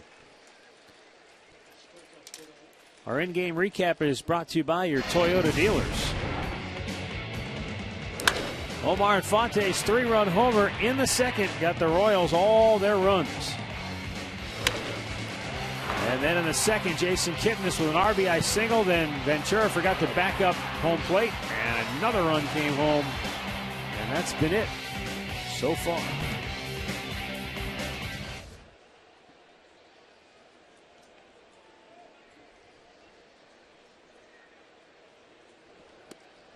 Rick, because Danny Salazar went 7 innings last night, and he only had to use Shaw for an inning and Allen for an inning, and the night before Josh Tomlin went the distance, Terry Francona must feel pretty comfortable going to his bullpen this early in the game. Yeah.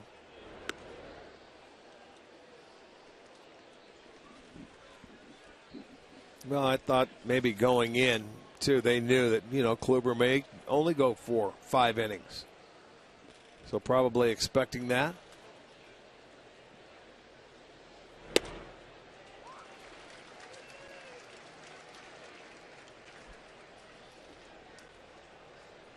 You've got Moustakas, then the switch hitter Morales, and then another left-handed bat in Hosmer.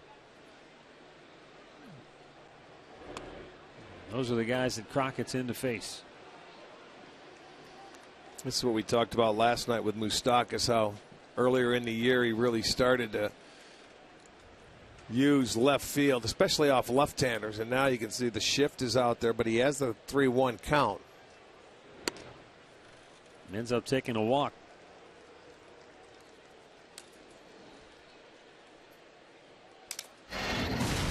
Kluber still had good enough stuff to get 5 strikeouts. Nice little cutter down there on the outside part of the plate. He ran it back inside, so he was able to get Morales twice. Tied up Hosmer one time. Breaking ball, he gets Perez chasing.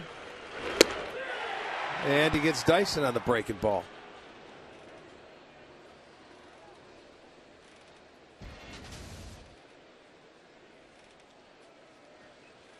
So Kendry Morales will turn around and bat right-handed.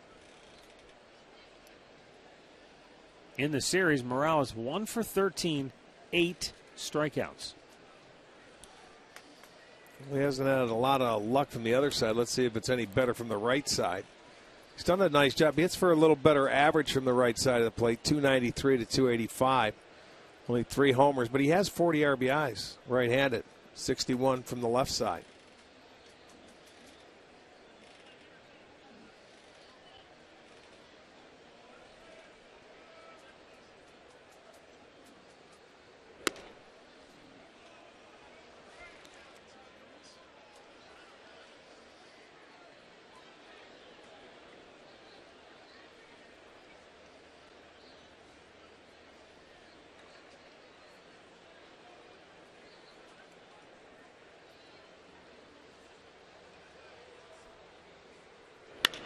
Morales lines it in the left field, a base hit.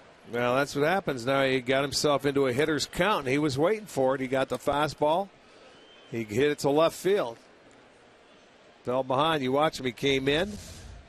Morales takes advantage of it right there. So it's the 6th hit for Kansas City. They have now 1st and 2nd and 1 out. And this could be the last hitter for Crockett.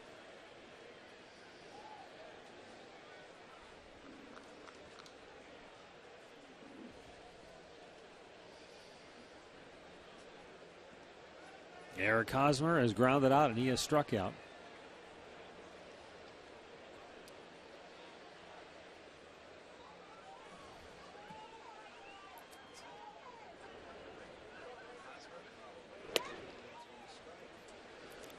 One and 0.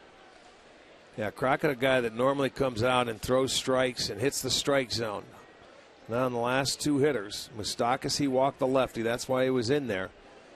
And you don't want to fall behind Hosmer either.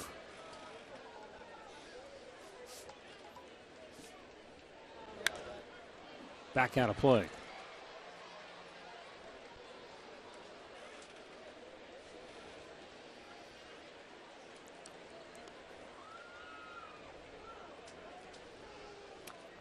Kansas City, coming in, had lost 9 of their last 12, while the Indians have won 14 out of 20.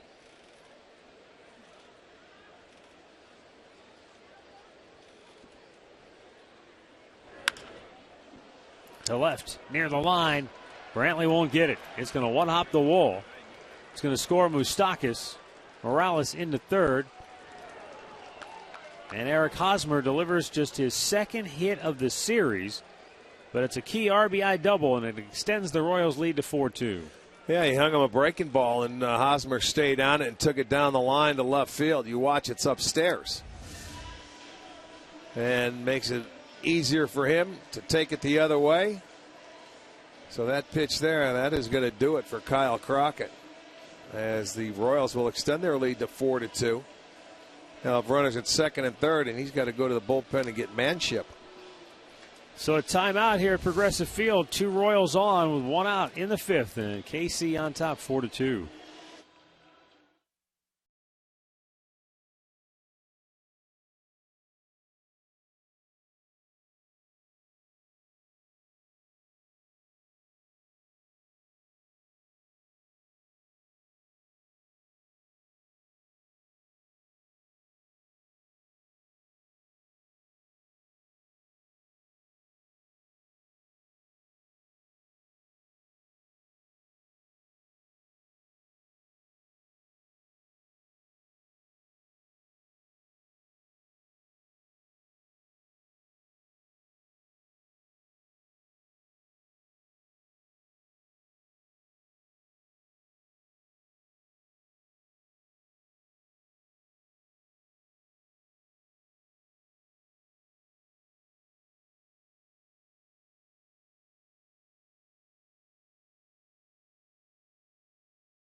And Tony Grossi give you the keys to a win over the Titans in the Browns home opener.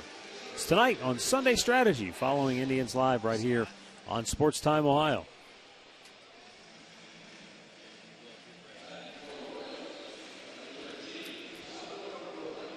Jeff Manship on the pitch for the Tribe.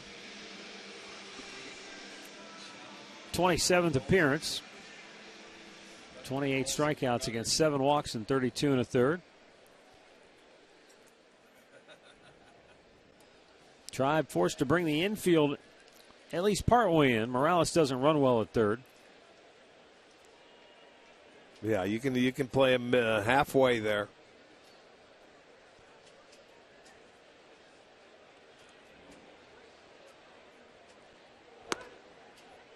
Up high, ball 1.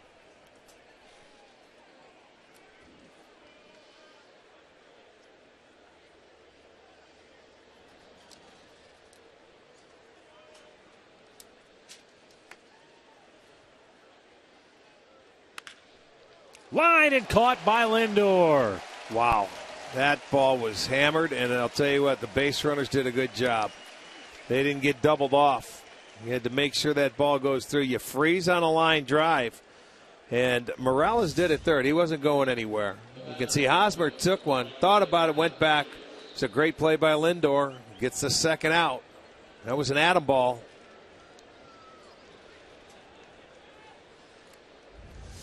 So with 2 away, the infield backs up now for Alex Rios, who's already 2 for 2 with a single, a double, and a run scored.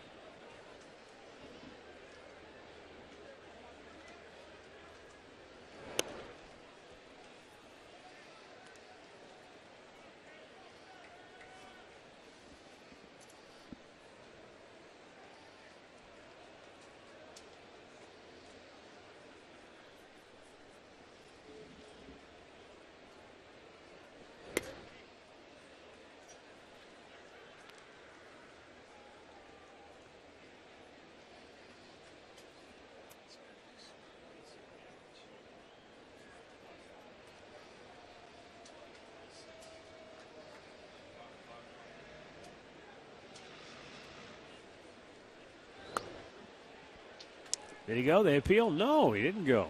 3-0.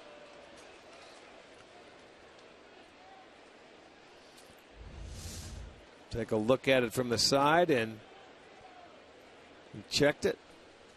I think Manship being a little careful here with Rios. Already 2 for 2. Infante on deck, a guy that has not been playing.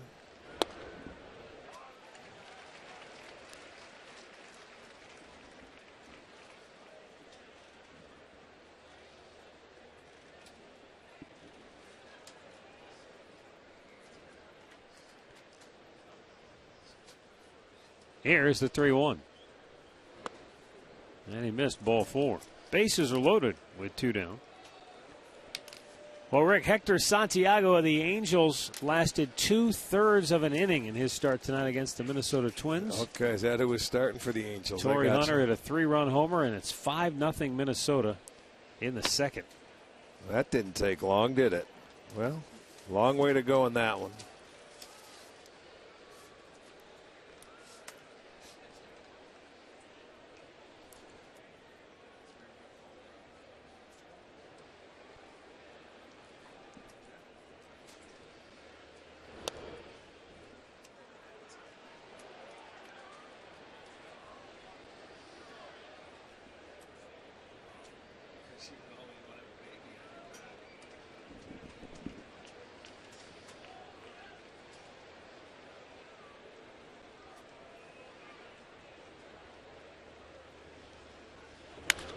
To left, a base hit for Infante, and he's having a big night. He's going to drive in 2 more.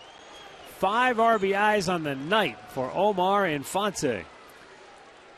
Well, he's a good fastball hitter. If you make a mistake with a fastball in, he can hurt you. And it looks like that's exactly what he did to Manship. He come inside, and it looked like a fastball to me. They want it away. It leaks to the inner part of the plate, and that guy can hit the fastball, and he will turn on it. So he drives in a pair. Big 2-out base hit. Now makes it a 6-2 game. That one there hurts. All 3 of the runs in this inning charged to Kyle Crockett in his 1/3 of an inning. Bullpen up and at it again for Cleveland. Kansas City opening it up here in the 5th. Their second 3-run inning of the night. Manship will face Alcides Escobar. See Gavin Floyd, Giovanni Soto up getting loose. Second 3-run inning of the game, and right in the middle of it all was Omar Infante in both innings.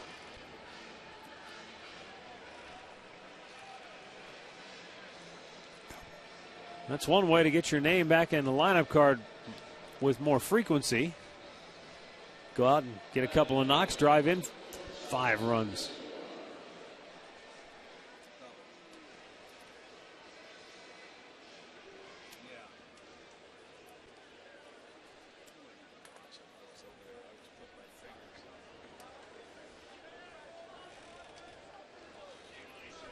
Alcides Escobar has singled and popped up on the infield.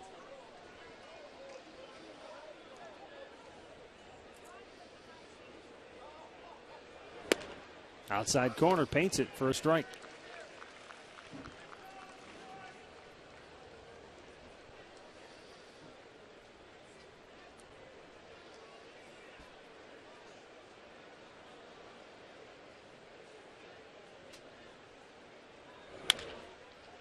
To third base, and Urshela throws him out. But Kansas City strikes for 3 more, and their lead is now 6-2.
over there in the district.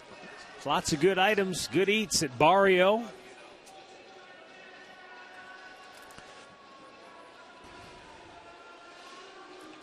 Yeah. Here we go now, the bottom of the fifth, and for Cleveland, Carlos Santana, Lonnie Chisenhall, and Abraham Almonte due up.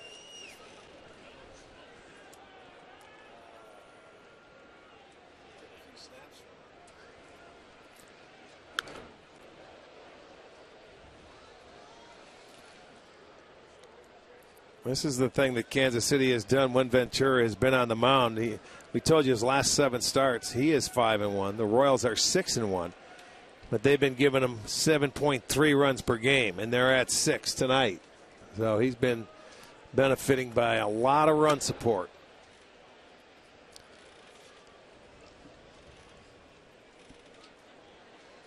Well, the Indians answered back in the second. See if they have an answer here in the fifth.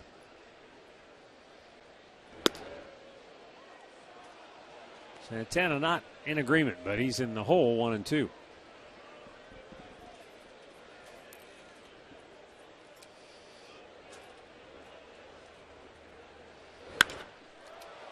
Now he drives one toward the alley in left center, and it gets by Dyson. And into second base with a leadoff double is Carlos Santana. I'm not so sure Dyson maybe just cut under that ball, didn't realize it was hit as hard as it was. Well, the angle he took stopped him from getting to the baseball. It was farther than he thought. He was cutting it across like it was a gapper, but it was a little deeper. And you see, he didn't run a good route to that ball, and it gets by him. It goes. I mean, the ball was hit hard anyway. I saw him catching up to it. I thought he had a good beat on it, but he just cut it a little short. So Santana, there's your start. There's your start. The double. And Lonnie Chisenhall looks at ball one.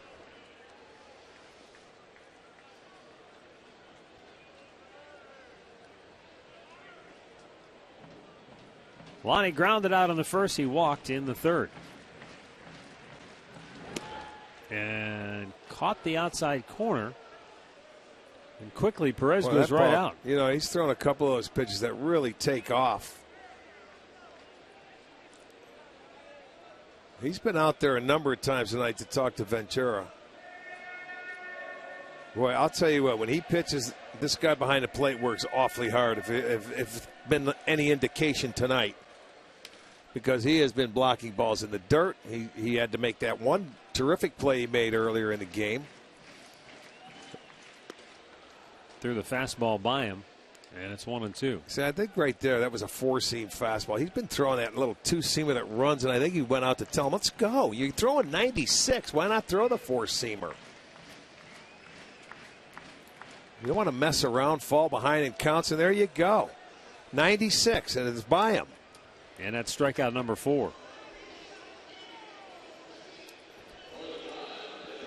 After that little visit, you can see he rears back and throws the four-seam fastball twice, and what's he do? He gets 2 swings and misses.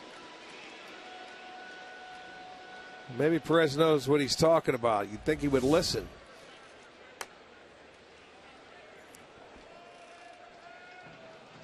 Looking up at the eyes of Almonte.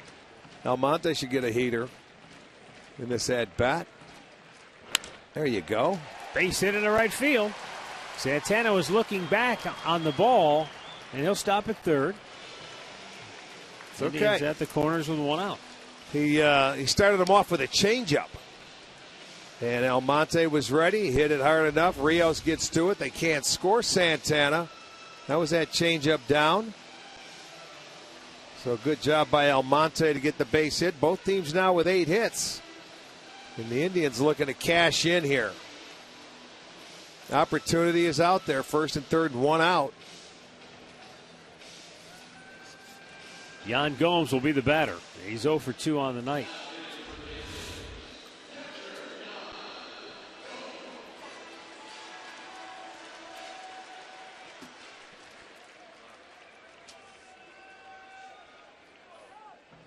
Gomes lined to right in the second, fly to center in the third.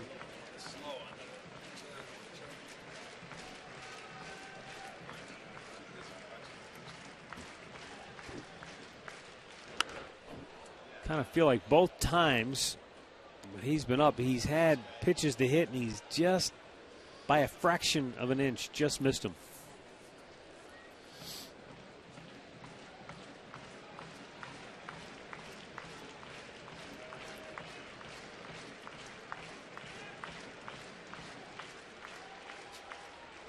Oh, he hit him, and the bases are loaded. Take it. Move it along. Again, Island coming out of the Royals dugout. Not what he wanted to do. He wanted to go inside, I understand. But he went up and in just a little too far. Gomes will jog down to first base. They'll have the bases loaded. For Ventura, that's the 9th guy he has hit this year. Well, he's going to have to deal with Jose Ramirez, who's already 2 for 2 against him tonight, and almost hit one out of here his last time up.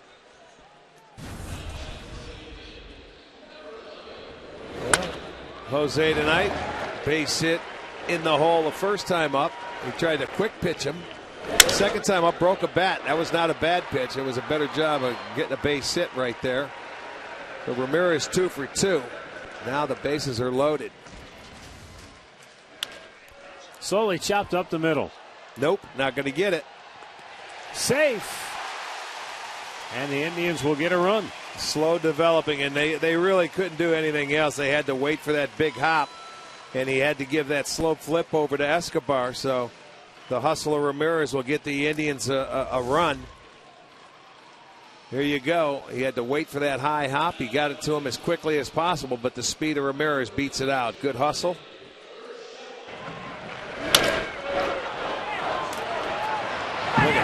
It's like he wants that helmet to come off. He was really, you could tell, all out in that run down the line. Yeah, he gave it every ounce of energy. Urshela swinging and missing.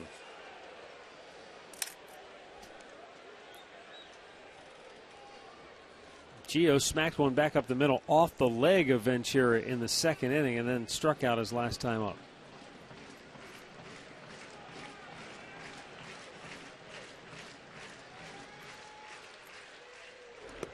Bounced well in front of the plate. Wow. Nice stop. Again.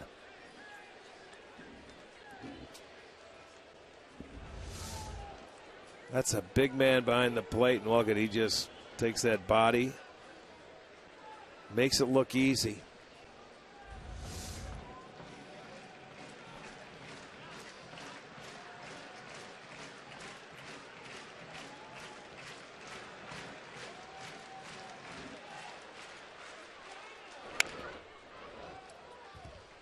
One ball and 2 strikes.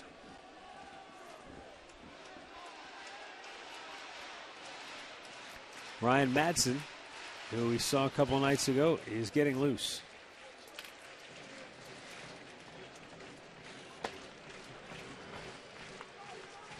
Ventura still, he's only at 88 pitches. Just feels like he's throwing a lot more. He hasn't had a 1-2-3 inning. And the Indians have had at least 2 base runners in every inning tonight. But to this point, only 3 runs on the board. Yeah, well, they've left 7 to this point. We're in the 5th. Upstairs, full count.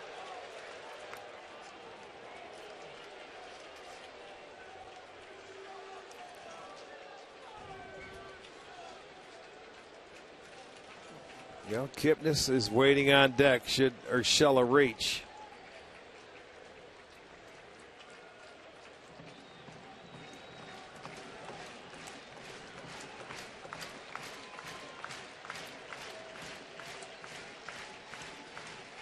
Payoff pitch and a foul back.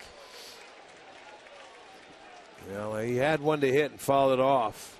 It's amazing. You got a guy that's throwing 96 and out there, and you got to go 3-2 breaking ball. Yeah. You know, to your number 9 hitter. Tell you what, he Wasn't far off of that thing either. No, well, he hung it. I mean, that was a perfect pitch to hit.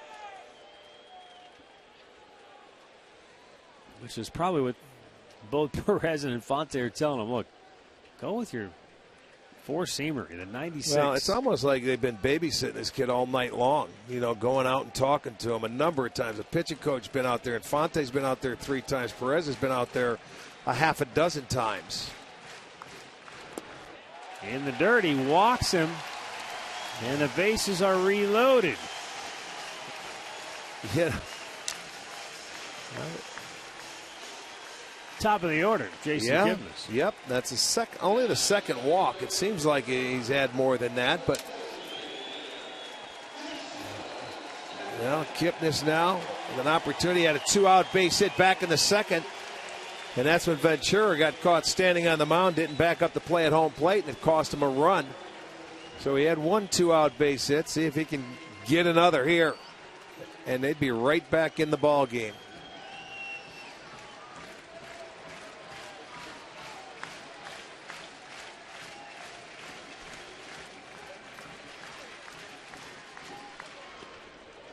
Nice block by Perez.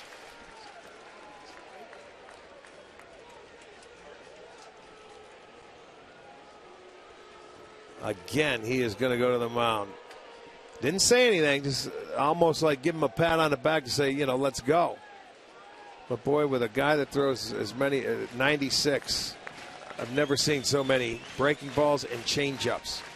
And you can see the pitch count by inning.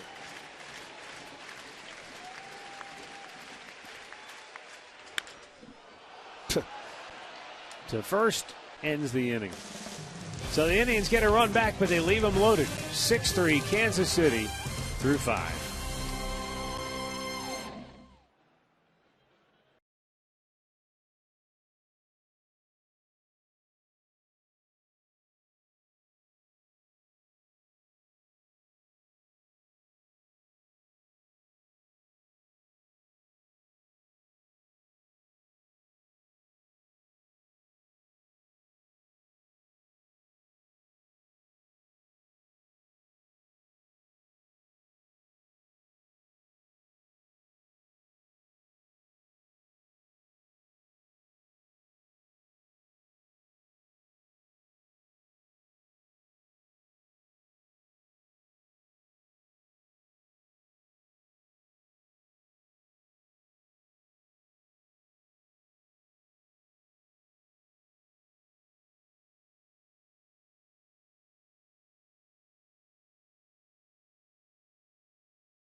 The Indians will host the Chicago White Sox tomorrow through Sunday as they target a wild card opportunity. Visit Indians.com for your tickets.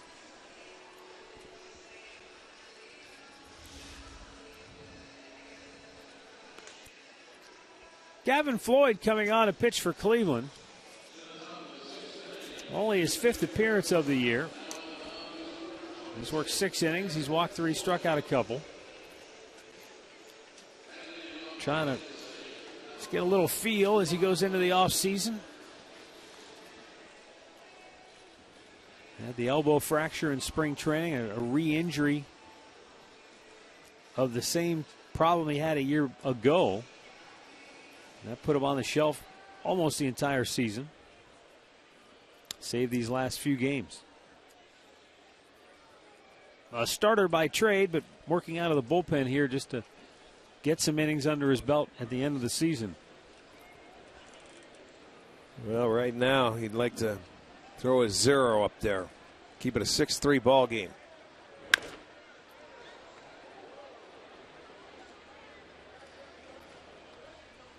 A lot of action in the third base camera bay tonight. Cameras are taking a beating. They sure are. They've been taking a beat in this homestand.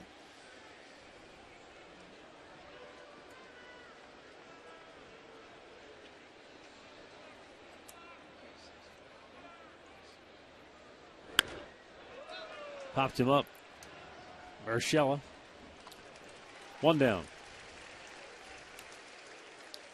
We're back on the road to glory for week 4 of the high school football season. Stowe will travel to Wadsworth to kick off conference action in the Suburban League. Join Jeff Phelps, Frank Stams, and Ryan Cavanaugh tomorrow night at 11 on Sports Time Ohio.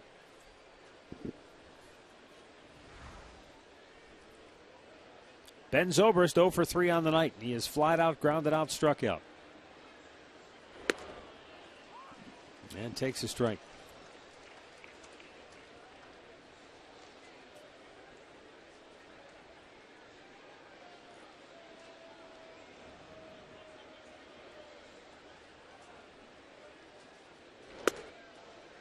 Outside corner, nicely located.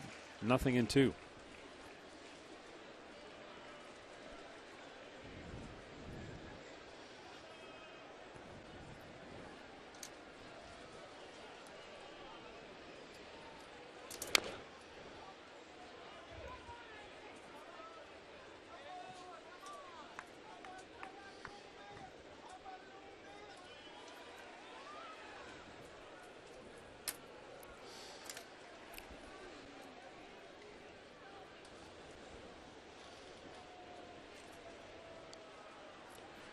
The 0-2, just a bit outside.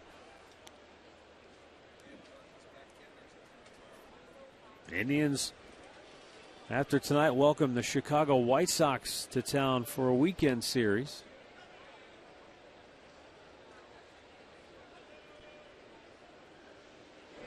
Swing and a miss. He strikes him out. 2 away. Well, we told you earlier that the Twins jumped the Angels for 5 early. Let's see what's happened lately. Here's Al Pulaski with a Mazda game break. Hey, Maverick. Yeah, things have changed dramatically. The Angels come back with 6 in the top of the second, highlighted by this. Mike Trout, a grand slam to make it 6-5. So 11 runs combined between these two teams, and we're only in the second, fellas. Wow, second inning. Some kind of turn of events indeed, Al. They may be there for a while tonight. Minnesota, I mean, got to feel pretty good. You're at target field, you get 5, boom, you're out of the gate, and then they get a 6 spot thrown right back at you. Moustakas trying to dig one out, drives it foul on the right side, and it didn't miss by much. That was like that game down in Texas this year. The Yankees were there. Texas put, what was it, 5 on the board in the bottom half of the first. Yankees come back with a 10 spot or something right, like that. You just never know.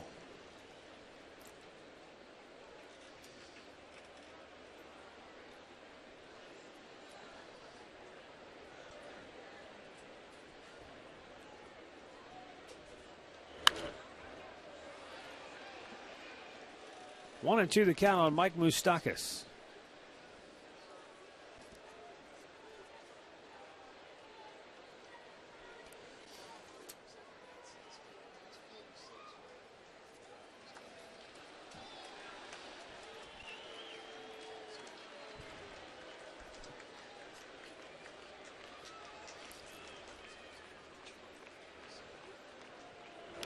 Strikes him out. Nice inning. Ends the inning. Gavin Floyd sets him down. 1, 2, 3, and we'll go to the bottom of the 6th.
12 and under with the purchase of an adult ticket.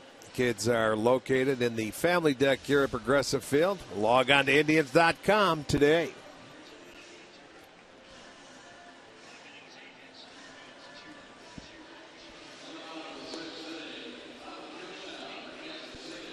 Well, Kansas City goes to their bullpen for the first time tonight.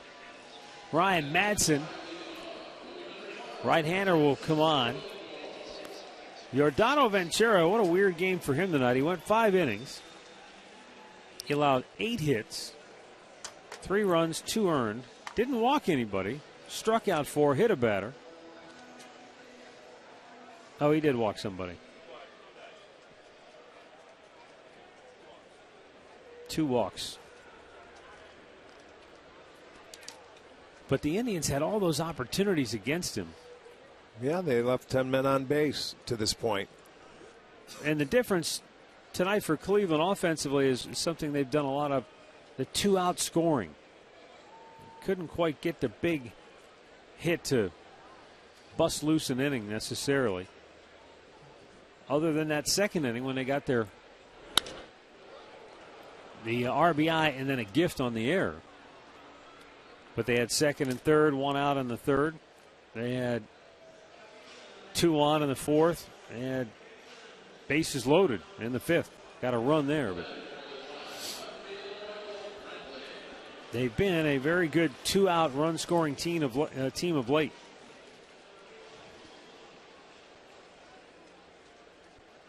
.23 of their last 27, they've scored 2-out runs.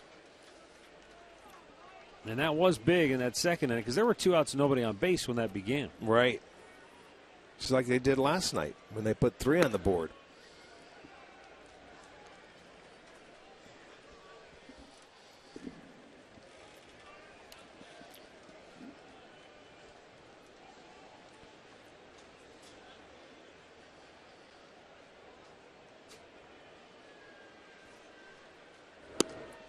This is another guy that Kansas City, boy, what a nice find it was for them. Yeah. You know, he comes out, former closer. He's appeared. This is his 61st game. 2.44 ERA. 55 in the third inning. Still got good stuff. Fastball, nice changeup. 1-2 the count on Brantley.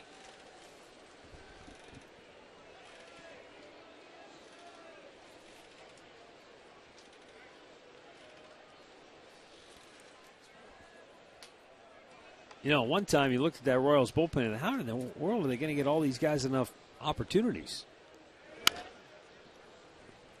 You know, with the Hoshaver and Wade Davis and Ryan Madsen.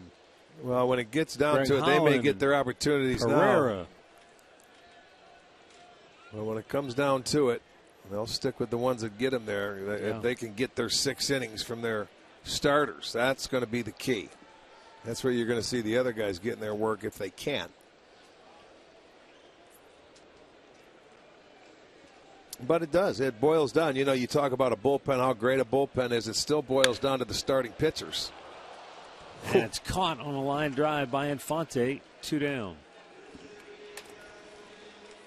Rick, let's go back 30-some-odd years. This date on 1984. Reggie Jackson. Is that Buddy Black? Career home run number 500. That's when it was closed in. Yeah, that's when they were playing football out there. That was Big Buddy. Harry. So Reggie Jackson is one of only 4 men with 500 career home runs and 3 World Series rings.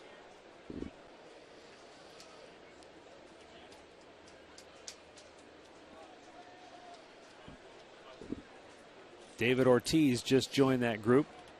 Oh, that's right. I saw it the other night when he hit 499 and 500 in the same game down in Tampa. Oh, that's a nice knock. With the shift on, no play, and Santana has his second hit of the night. The other 2, Mickey Mantle and Babe Ruth. Well, there you see where the shift is. That was a cue shot off the end. Not too often do you see a guy round first base when he hits a little weak grounder to third base. By the way, that trivia question comes to us courtesy of Ben Light from the Gathering Place. Oh, yeah? Yeah. Dropped that one on me the other day. All right, Ben. He's been doing his work, wasn't it? Where was his dad a fan at? Was it New York? No, it was Chicago Cubs. There it is. That's right. It's where you went to Pittsburgh to see him play. Right. Matter of fact, they were in Pittsburgh today, and they beat him up pretty well. 9-6. Yeah. I think they take 3 out of 4 in that series, Cubs? I think they split. No, you're probably right. 3 out of 4. Yeah. They go home now for a long 9-game homestand.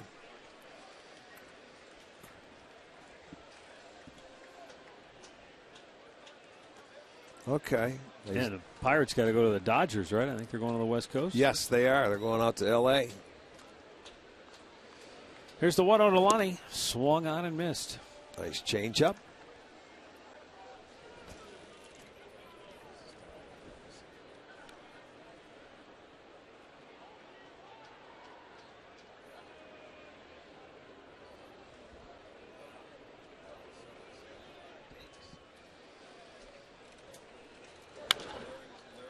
Popped him up.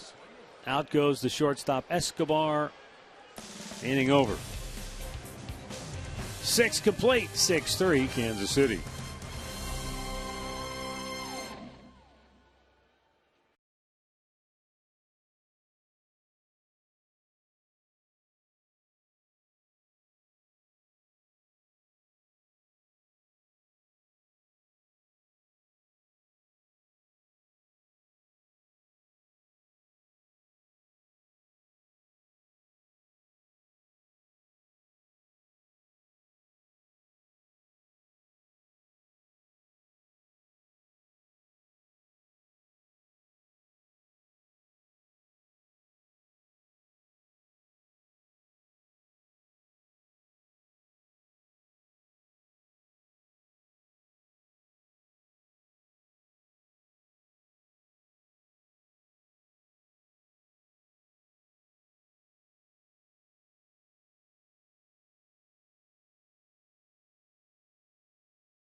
.com to learn more.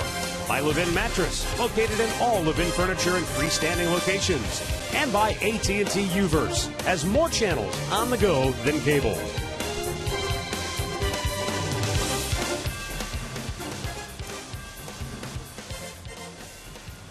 The Royals lead the Indians 6-3. We head now into the 7th inning.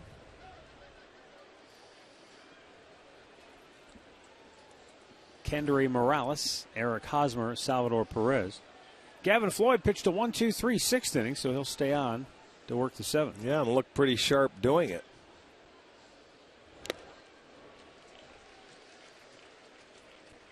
Morales picked up just his 2nd hit in the series in the 5th inning.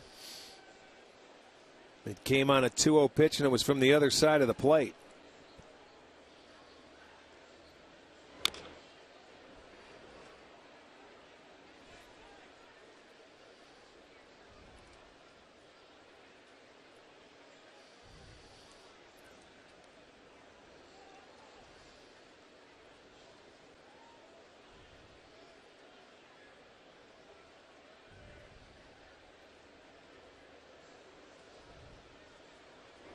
Swing and a miss.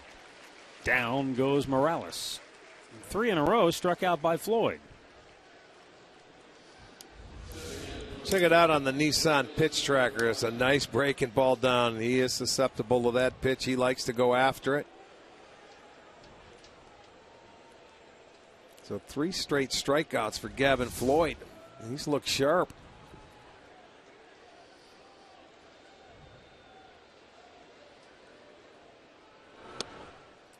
Missed inside to Eric Hosmer. He's 1 out of 3 tonight, doubled and scored, drove in a run back in the 5th.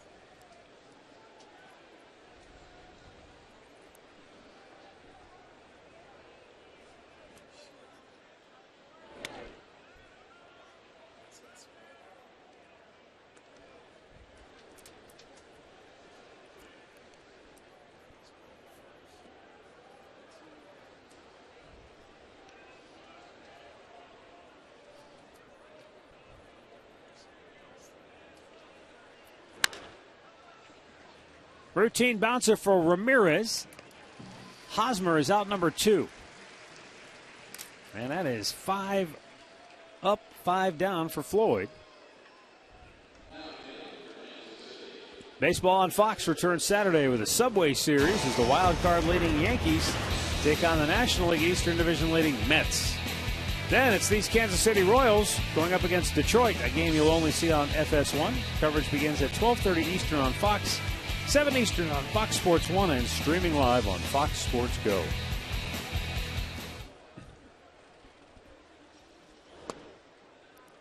Low, ball 1 is Salvador Perez, who is 0 for 3 tonight. Reached on there and scored in the second. Robbed of a hit by Lindor, but nice play his last time up.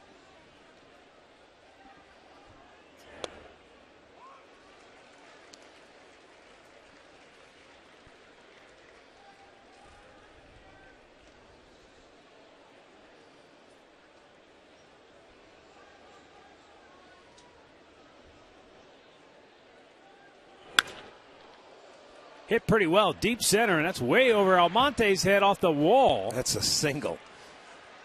And Perez will have to hold with a very long I don't think base hit to center you field. can hit a ball any harder than that the other way. That hit just under the yellow line to right center field on a line drive.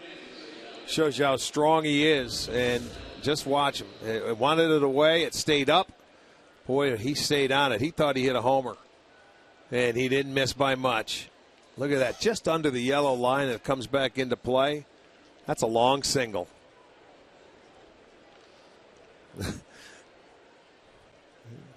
That ball was smoked. That's a 2-out single. Alex Rios the batter. And that's in the dirt, blocked nicely by Gomes.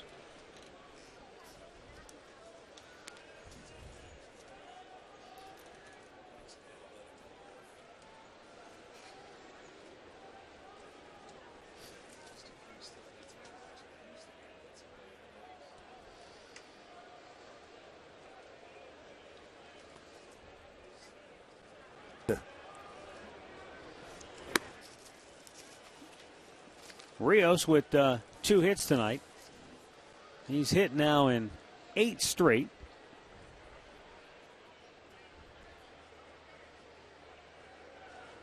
And for all the Kansas City struggles offensively, he's been one guy that's been swinging it very well.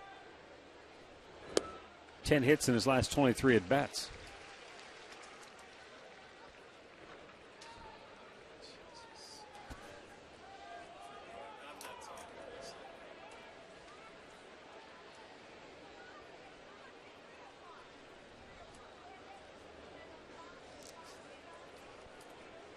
The 2-1 pitch coming up.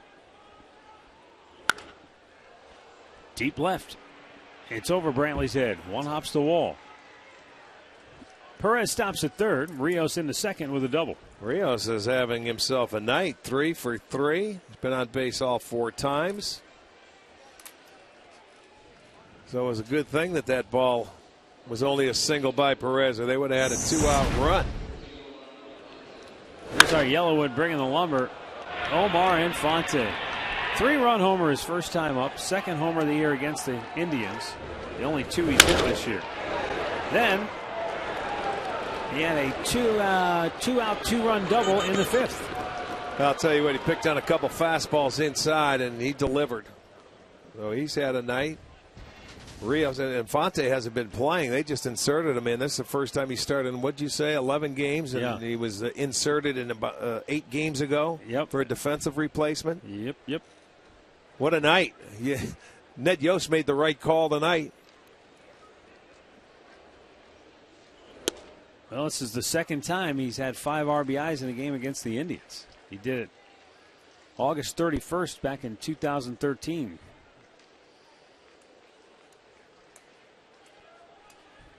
Well, when you do that and the guy gets in there and he has a good night, you got to feel good about him.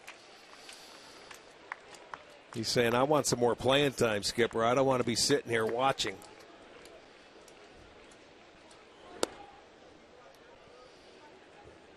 One ball, one strike.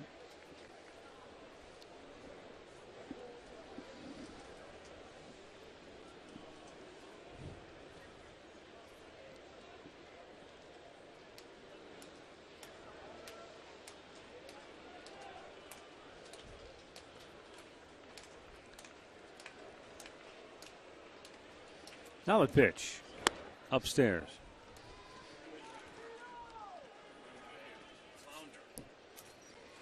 Royals' magic number down to 8. And even with their struggles recently, it's pretty much inevitable that they're going to win the Central Division. It's just a matter of when.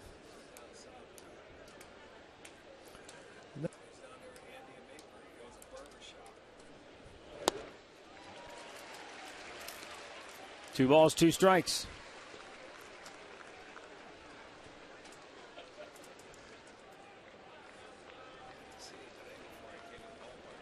Obviously, there's still a long way to go in that game between the Angels and Twins, but if Minnesota goes down and they're losing now 8-5, Royals have a chance to chop that magic number down to 6.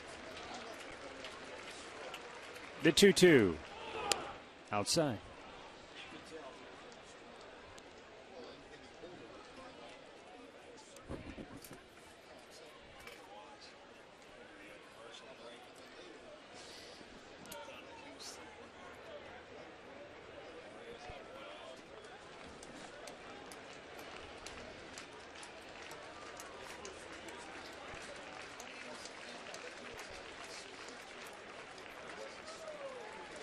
The 3-2. Line drive, base hit. And Omar Infante has a new career high 7 runs batted in a ball game. This time I didn't think he would see a fastball. And boy, he did. He gets his third fastball. He gets his third hit. He gets his 7th RBI. And what a night he has had. 7 of the 8 runs driven in by Infante. Another line drive over the head of Lindor to left field. This all coming with 2 outs. Yeah, 2 down, nobody on base. Right. 3 straight hits. They've been able to do the damage.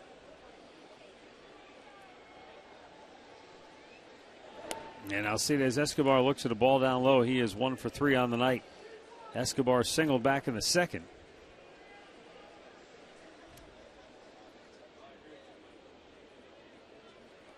8-3 Kansas City.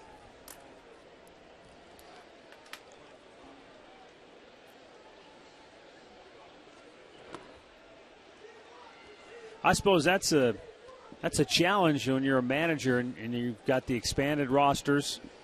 You've got all these extra players. You're fighting for, postseason positioning. You're trying to clinch the division.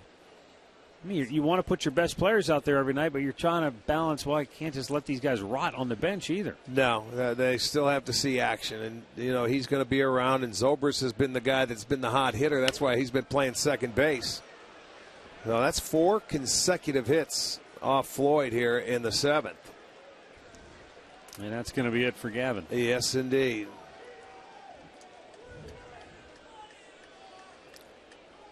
One 2/3 for Gavin Floyd. He retired the first 5 in a row, was cruising along and struck out 3. And then 4 straight hits.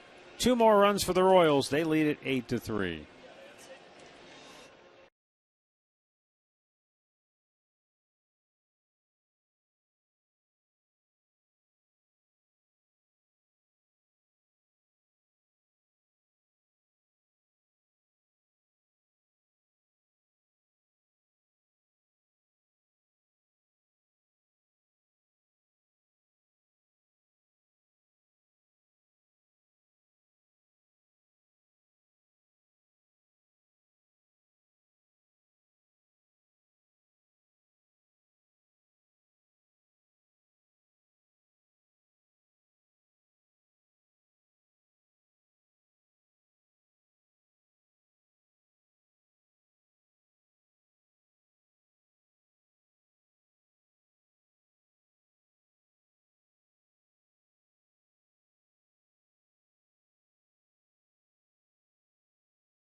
Indians Live, presented by Conrad's Tire Express and Total Car Cares. Coming up next here on Sports Time Ohio, Al and Jensen will go over the highlights and break it down, show you what happened tonight.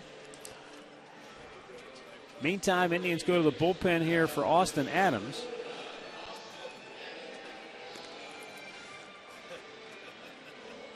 Austin Adams making his 26th appearance. He'll be facing Gerard Dyson, who's the number 9 hitter and is 0 for 2 with a sacrifice bunt.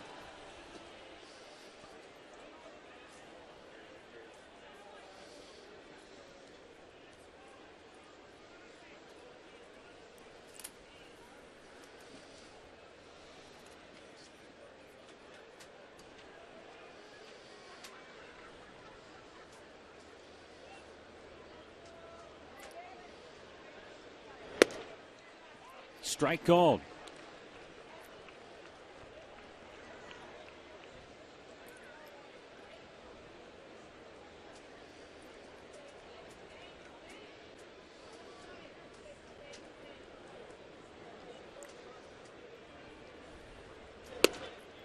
Just missed inside.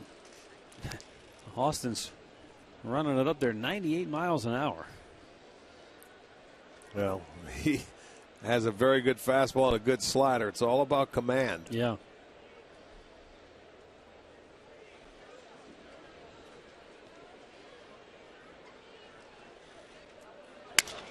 Shattered the bat, and I mean splintered it. That'll end the inning. But Omar Infante puts 2 more on the board for Kansas City. He's driven in a career-high 7 on the night. Time now for the 7th inning stretch, brought to you by Spitzer Auto.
Kansas City.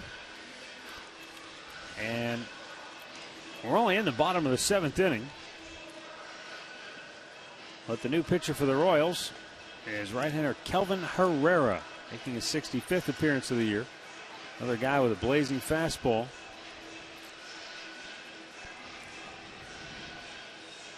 Herrera came in game 1 and gave it up in an inning. Gave up 3 hits, 3 runs. He walked 1 and had 1 strikeout.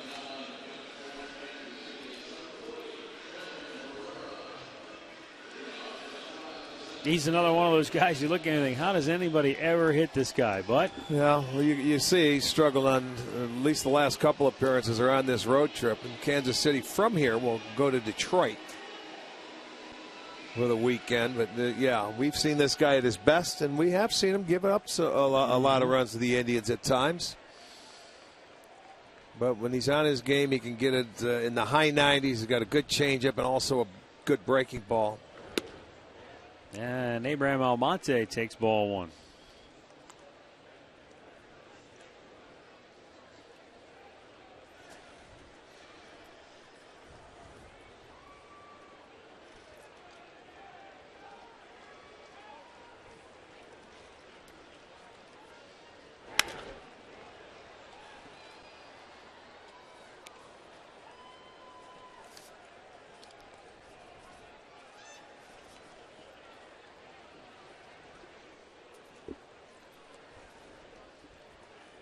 Almonte singled his last time up. 1-4-3.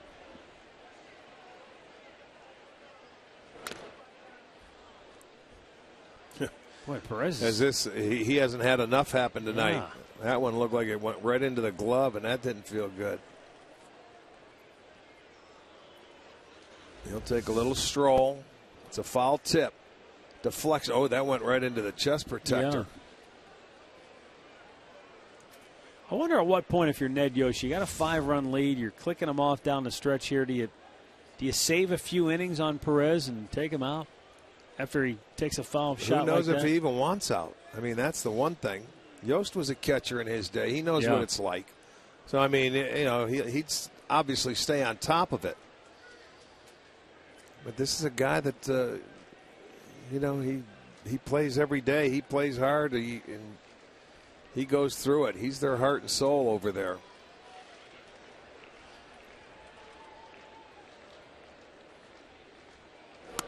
Up high. 2 balls, 2 strikes. Looks like he's trying to make himself smaller back there if he can't, so he doesn't get hit. He's had a rough night. Ventura had him all over the place. He had took one off the shoulder on a foul tip. Pulls it. And the first baseman, Hosmer, has an easy play, 1 down. Time for a Mazda game break. Here's Al Pulaski. All right, Matt, Rick, let's head down to Texas, where the Rangers took an early 3-0 lead over the Astros thanks to Mitch Moreland and his 21st home run of the season. The Astros have added 2, though. So now it's 3-2 Rangers. They're in the bottom of the 5th in Texas, guys. All right, thanks, Al. And you told us about the Angels coming back with a 6th spot against Minnesota. In the 3rd inning, they got a 2-run homer from Taylor Featherston, who was hitting a $163. And their lead is now 8-5 over Minnesota. Still a long way to go in that one. Well, Houston trying to salvage a game down there in Texas after losing the lead in the division. They are in the wild card hunt, but they'd like to get one because they head home for a 9-game homestand after this series in Texas, and they play much better at home. I didn't realize it when we started looking about the Houston Astros. They got off to a good start this year on the road. I think they were 15-7 at the start. They're 29-45 on the road. So they have really struggled, but they have 48 wins at home, 48-24. So that's where they made up, all their hay right there. Yeah, there are a couple of teams in the National League that have won 50 games at home, but that's the best overall record at home in the American League this year, that 48-24 mark.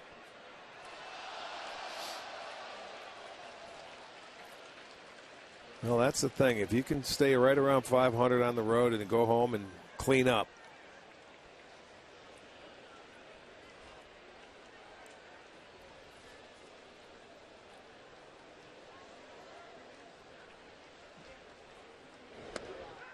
Strike 3 called. Gomes out looking. 2 down. That's also what was impressive about the Cubs. I mean, they went into Pittsburgh, where that's only the Pirates' 25th loss at home this year. They're 50-25 at PNC Park. So that's impressive for Chicago to go in there and win take 3 out of 4. Yes, it is. And they're the ones that they're chasing too, the Pirates. Yeah. They've got to try and catch them. Pirates are trying to catch the Cardinals as they continue to win.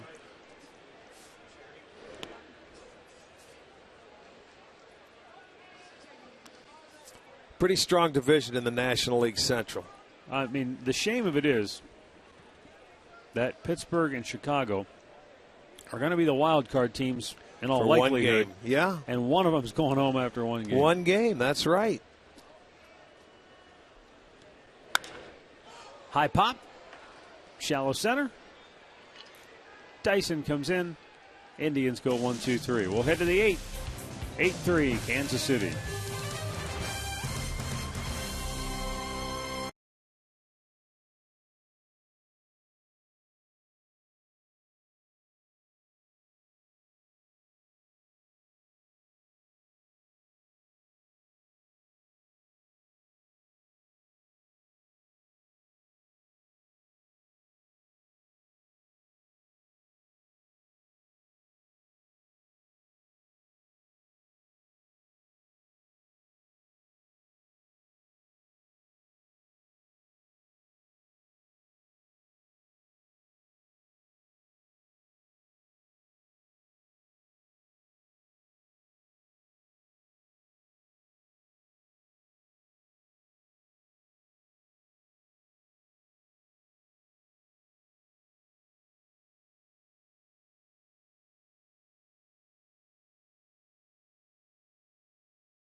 Of the Cleveland Indians and may not be reproduced or retransmitted in any form.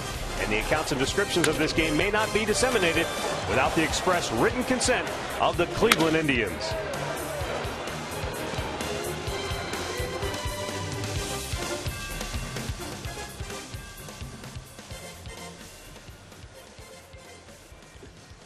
(8-3) Kansas City.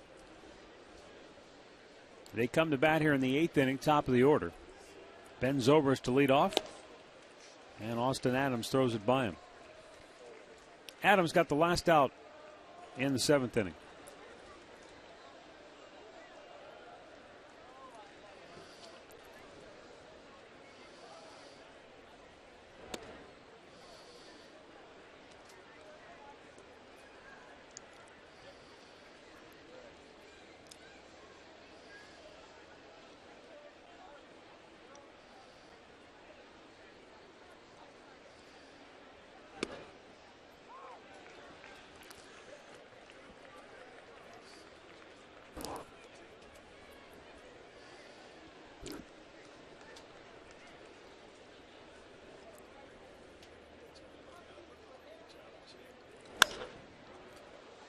To right field, Lonnie Chisenhall will make that catch.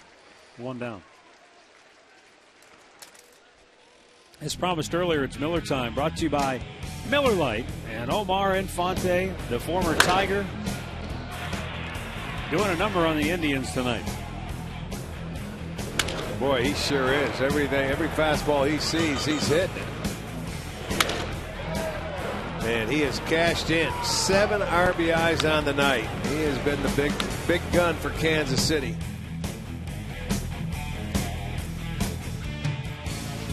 Terry Francona to the mound. Adams out of the ball game. Giovanni Soto, the left-hander, will be coming on when we come back.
8-3, KC on top.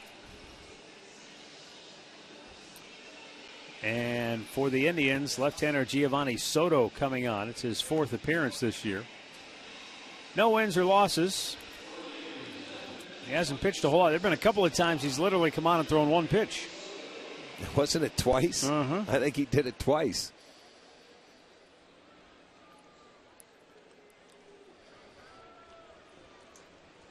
Mike Moustakas, 1 for 3, walked and scored in the 5th.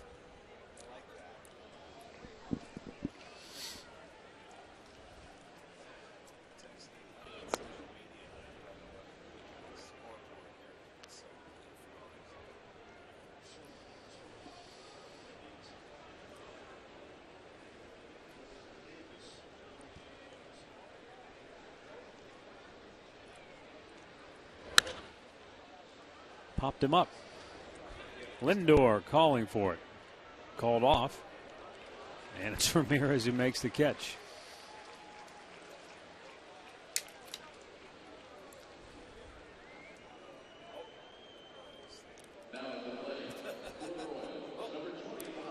Two away, and Kenry Morales coming up.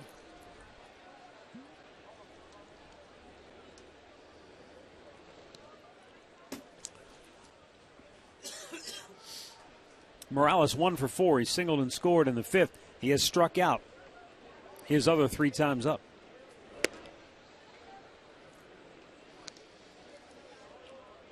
He has fanned 9 times in the series.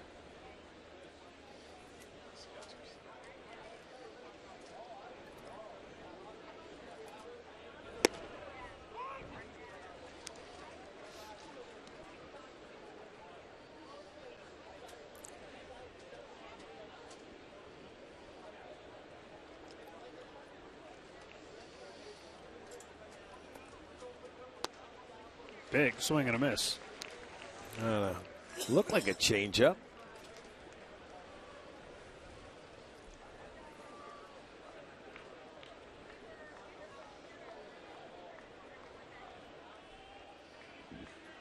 Now the 1-2. Shoots it to right, but it's going to slice foul down in the corner.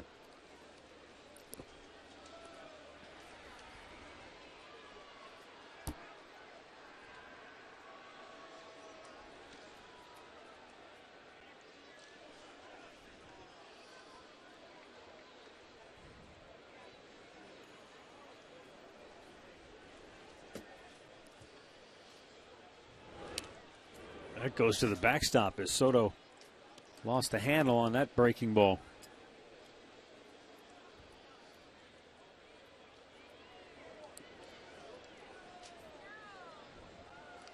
Soto came to the Indians from the Tigers in the Johnny Peralta trade.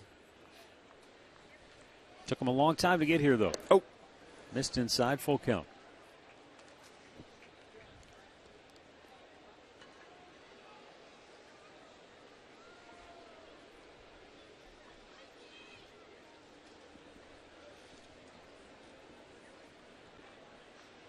The payoff. And that goes through the middle. Both hits coming from the right side of the plate tonight. Well, we're going to get a look at Eric Hosmer again, who's already 1 for 4. He doubled in a run. That was off the left-hander Kyle Crockett back in the 5th. Kansas City with 13 hits on the night.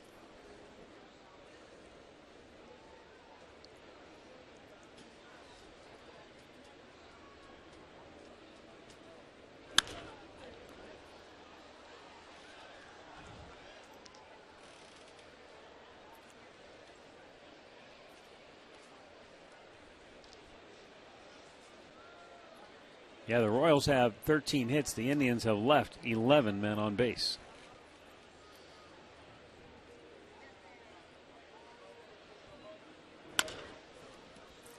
Bounce to second, and that'll do it. We go to the bottom of the 8th. Indians down 8-3.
Back at our keys to the game, brought to you by Wayside Furniture.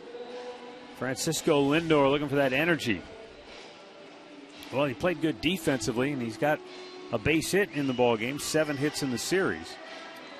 But just not enough tonight. Kluber back in the saddle again.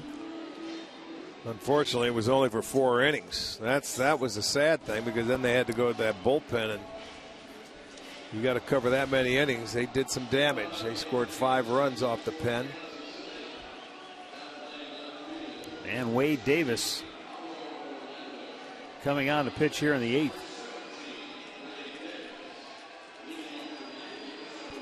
New left fielder is Paulo Orlando.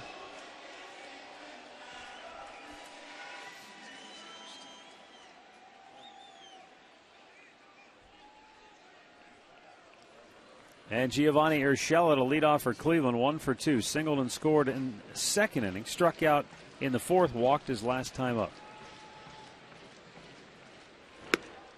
And Wade Davis pours a strike in there.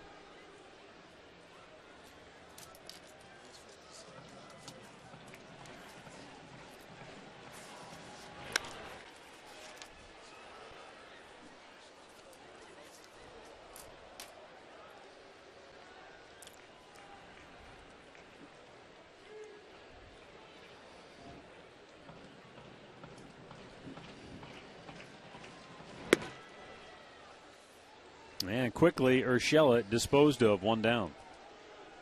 You know, of all the arms in that Kansas City bullpen that they possess, Greg Holland, Ryan Madsen, Hoshaver, Herrera, this is the guy that was the real difference maker. This is the guy that took their bullpen from good to great. Yeah.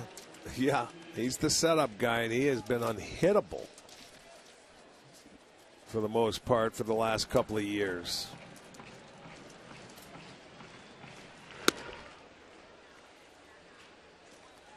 He's got 16 wins out of the bullpen. That's the most over the last 2 years. Same time frame, he has the best ERA among any pitcher with at least 50 innings. Yeah, he went on a string there for a while. I think it was last year where he didn't give up a run for a long time.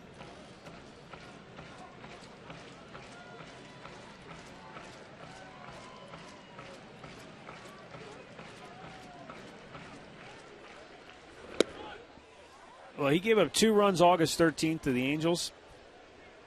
It's only the 2nd time he's given up multiple runs out of the Royals bullpen. He won 114 consecutive appearances, 2nd longest streak of his type in Major League history.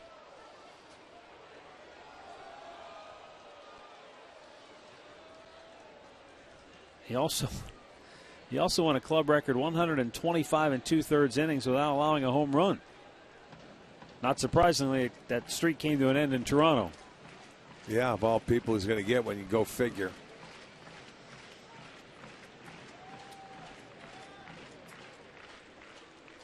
Two is up high and a full count.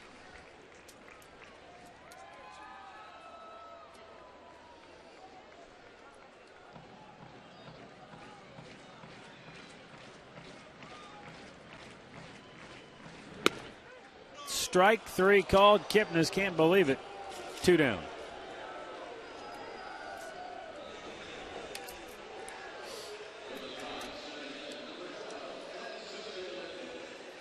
Let's take a look at this pitch and see. Kipnis had a beef. He thinks it's outside. Yeah, it's definitely outside. Yeah, it was, because you see how the Perez brought the glove back in.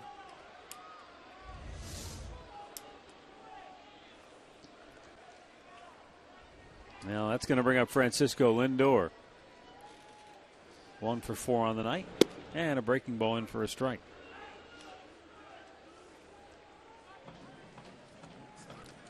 Kipnis got off to a great start tonight. He had 2 hits in his first 2 at-bats, driving in a run. But the Royals have shackled him since, and now Lindor flies out to right, and the Indians go 1, 2, 3. 7 straight retired by the Royals bullpen. We'll go to the 9th. 8-3 KC.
Heading into the ninth inning along with Jensen Lewis. I'm Al Pulowski over here in the corner. Jensen, Omar Infante tonight, a career-high 7 RBI. First time, or at least more RBIs tonight than what, August 7th? Been over a month, something like that. It's 6 RBIs since August 7th. Only thing helping the Tribe. Texas ahead of Houston, 3-2 top 7. Although the Angels are leading Minnesota 9-6. Complete wrap after the game right here on Indians Live. It's brought to you by Conrad's Tire Express and Total Car Care. To the ninth we go. Here are Matt and Rick. Fellas. All right, thanks, Al and Jensen. In the ninth inning, Sean Armstrong coming on to pitch for Cleveland. He'll go up against Salvador Perez, Alex Rios, and Omar Infante. Unfortunately, all that scoreboard watching doesn't do you any good if you don't take care of your own business. Well, that's true. You got to take care of your game, and whatever else happens. Michael Martinez taking over in left for Michael Brantley.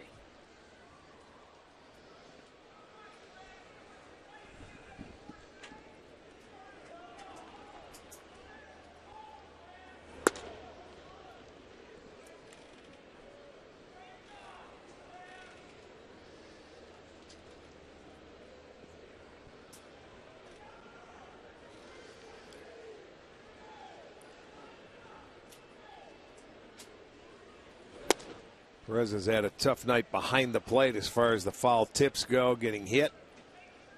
Fouled off the shoulder, off the chest protector. A lot of balls in the dirt he had to go after tonight with Ventura on the mound. Looks like Gomes talking to the umpire right now.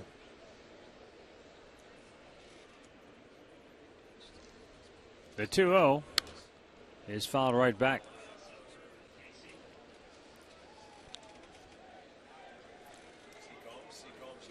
See, Gomes is good. Yeah. He's having a go.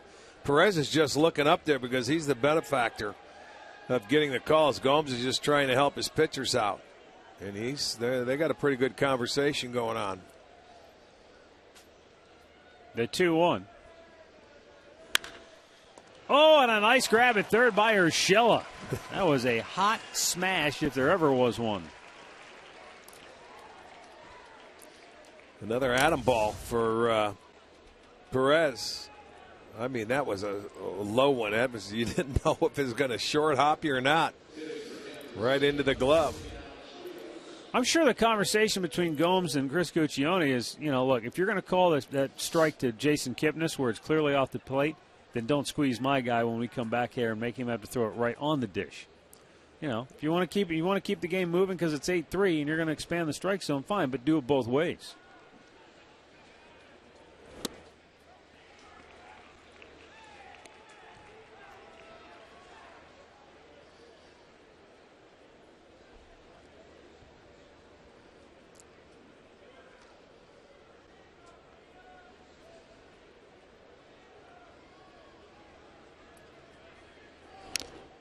This is another guy that's had a pretty good night. 3 for 3, a couple of doubles, scored a pair of runs.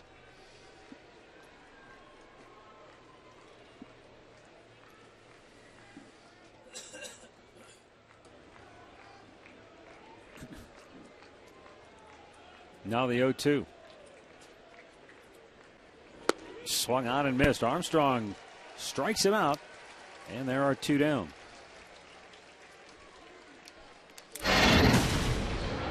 Pat O'Brien Chevrolet play of the game. You can take any number of hits by Infante tonight. He had a 3-run homer, a 2-run double in the 5th right here, and a 2-run single in the 7th. But this one really seemed to break the Indians' spirit, as that would make it a 6-2 ball game at that point. That will find its way into the seats. And he is only a triple shy of the cycle.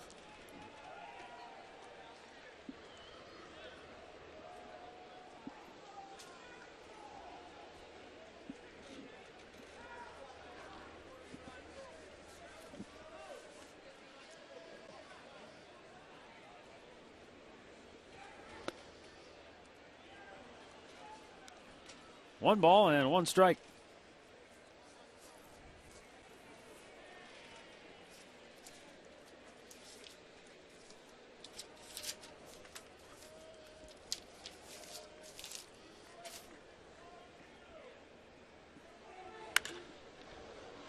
Almonte makes a fine running catch.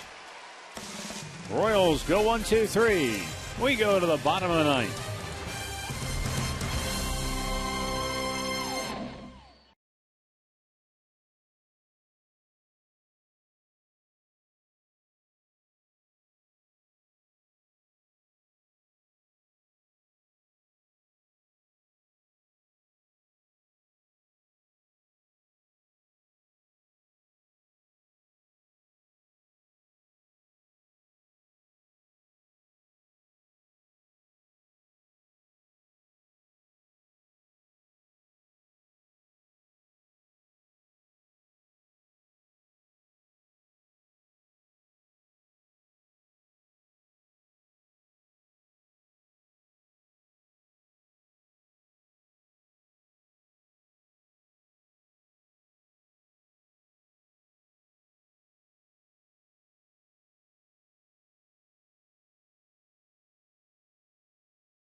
We go to the bottom of the ninth, and Franklin Morales, left-hander, coming on to pitch for Kansas City. He is the 5th pitcher to work tonight for the Royals. And Ned Yost did indeed decide to get his catcher, Salvador Perez, out of the game. He gets 3 outs off, Yeah. huh? That was mighty nice of him. Drew Butera takes over behind the dish.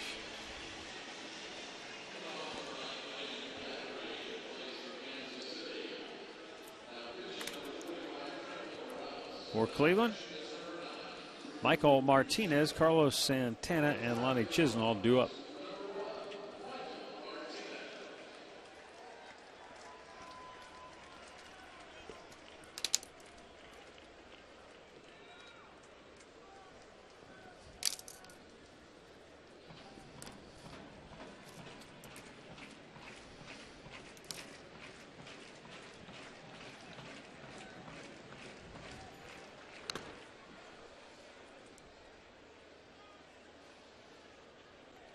That one comes back. It doesn't hit Butera. It hit the umpire.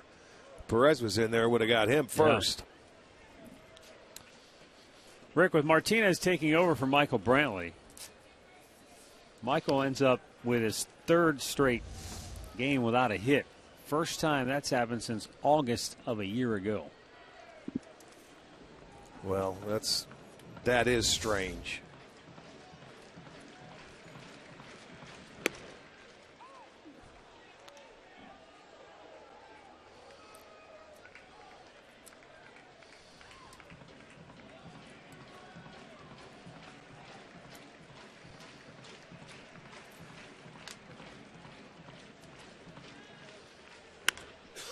That's roped foul down the left side.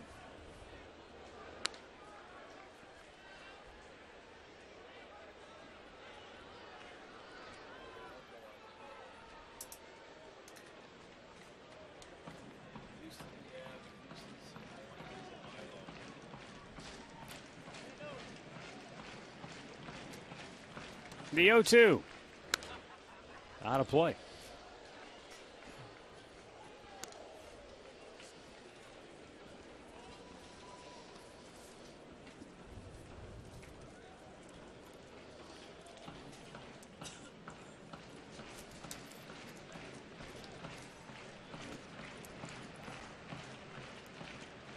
Big curveball, and that misses. 2. 1 ball, 2 strikes.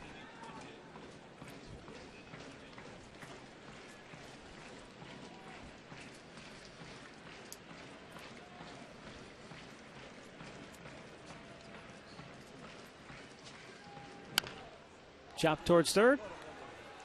Moustakas threw it away. And he's going to go to second base on an error, I think. The ball looked like hit it hit Martinez. It did. It looked like it hit him in the back. Hosmer couldn't go out to reach for it. So we'll see what they give him, if it's a straight error or is it... he's right there playing it.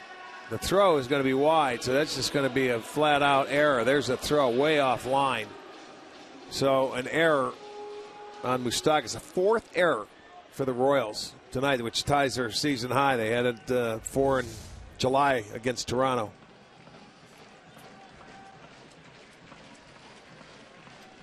How many times do you commit 4 errors and win? Yeah. I don't know. That would have to be pretty rare, I would think. Carlos Santana has singled and doubled and scored a run.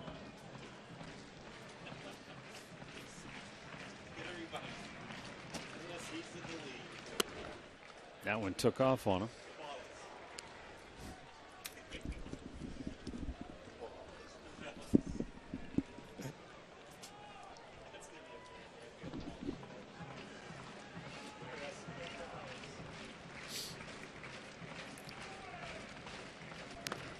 Murph said when they made 4 errors in that game against Toronto, they won. Okay. It was an 11-10 okay. Kansas City Really? win. Well, the Indians haven't been able to capitalize because they have left 11 stranded. They had 11 stranded in 6th inning.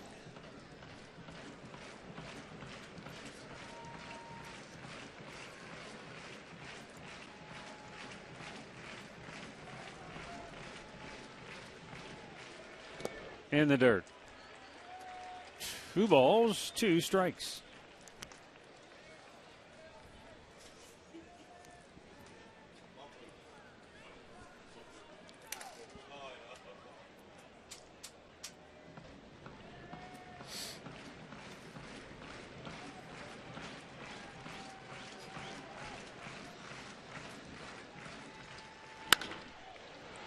Diving stop by Moustakas, but he won't be able to corral it.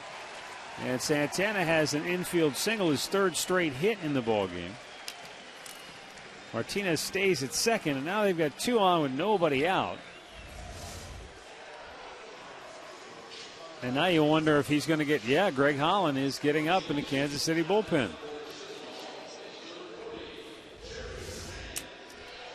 Jerry Sands going to bat for Lonnie Chisenhall.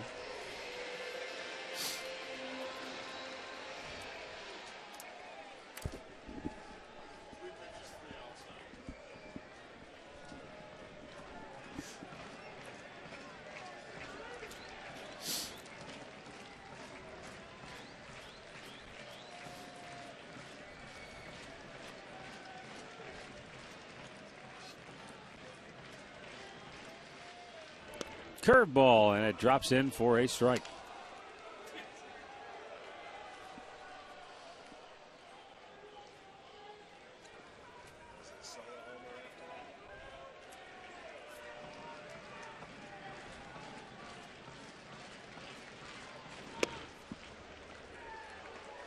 And that'll even the count 1-1.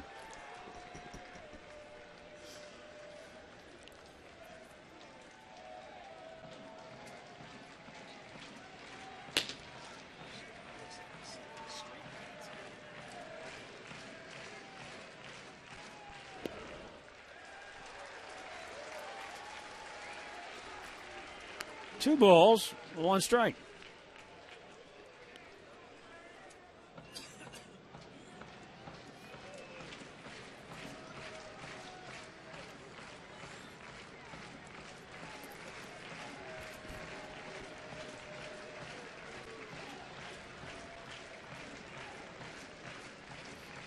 Now the 2-1 from Morales, and Sands shoots it to right, but going to slice out of play. He made a bid. Oh, man.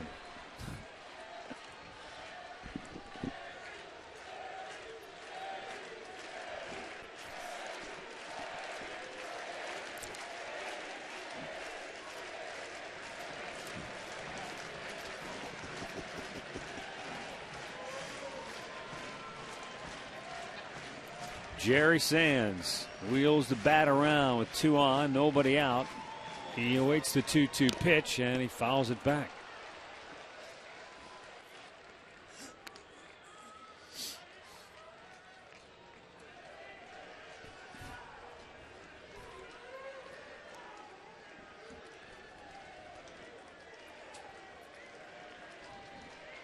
Abraham Almonte waiting on deck.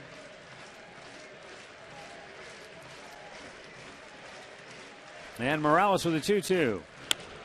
And Sands going to shoot it in right field, a base hit. Coming around third, Martinez will be stopped, and they're loaded up with nobody out.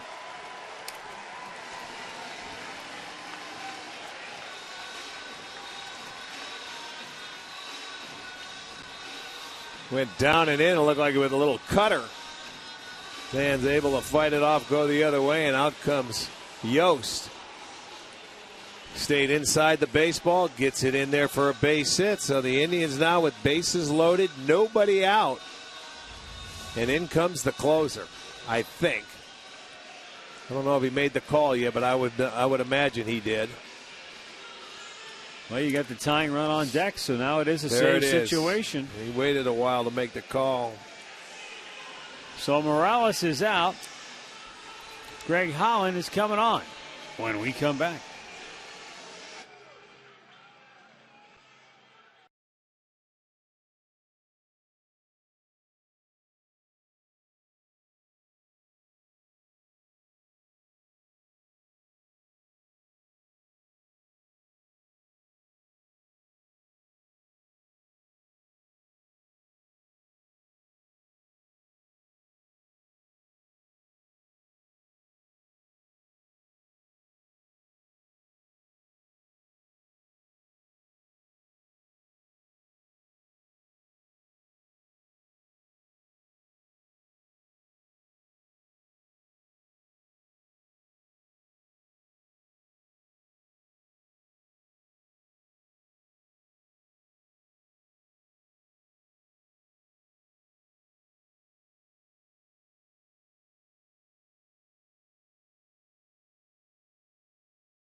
Bases are loaded, nobody out.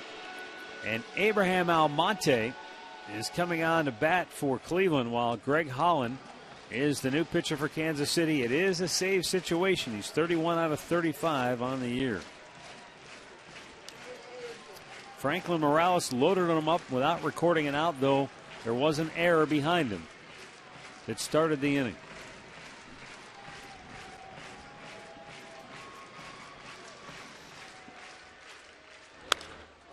Fly ball right field. This will get a run home. Rios will make the catch. Tagging and scoring. And is Martinez tagging and going to third is Santana. And it's an 8-4 ball game.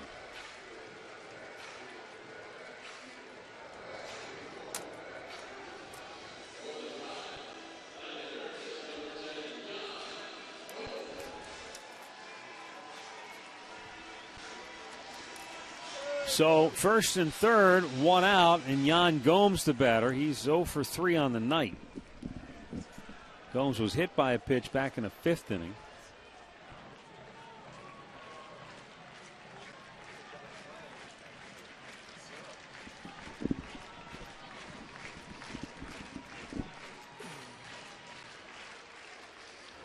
Swung on and missed.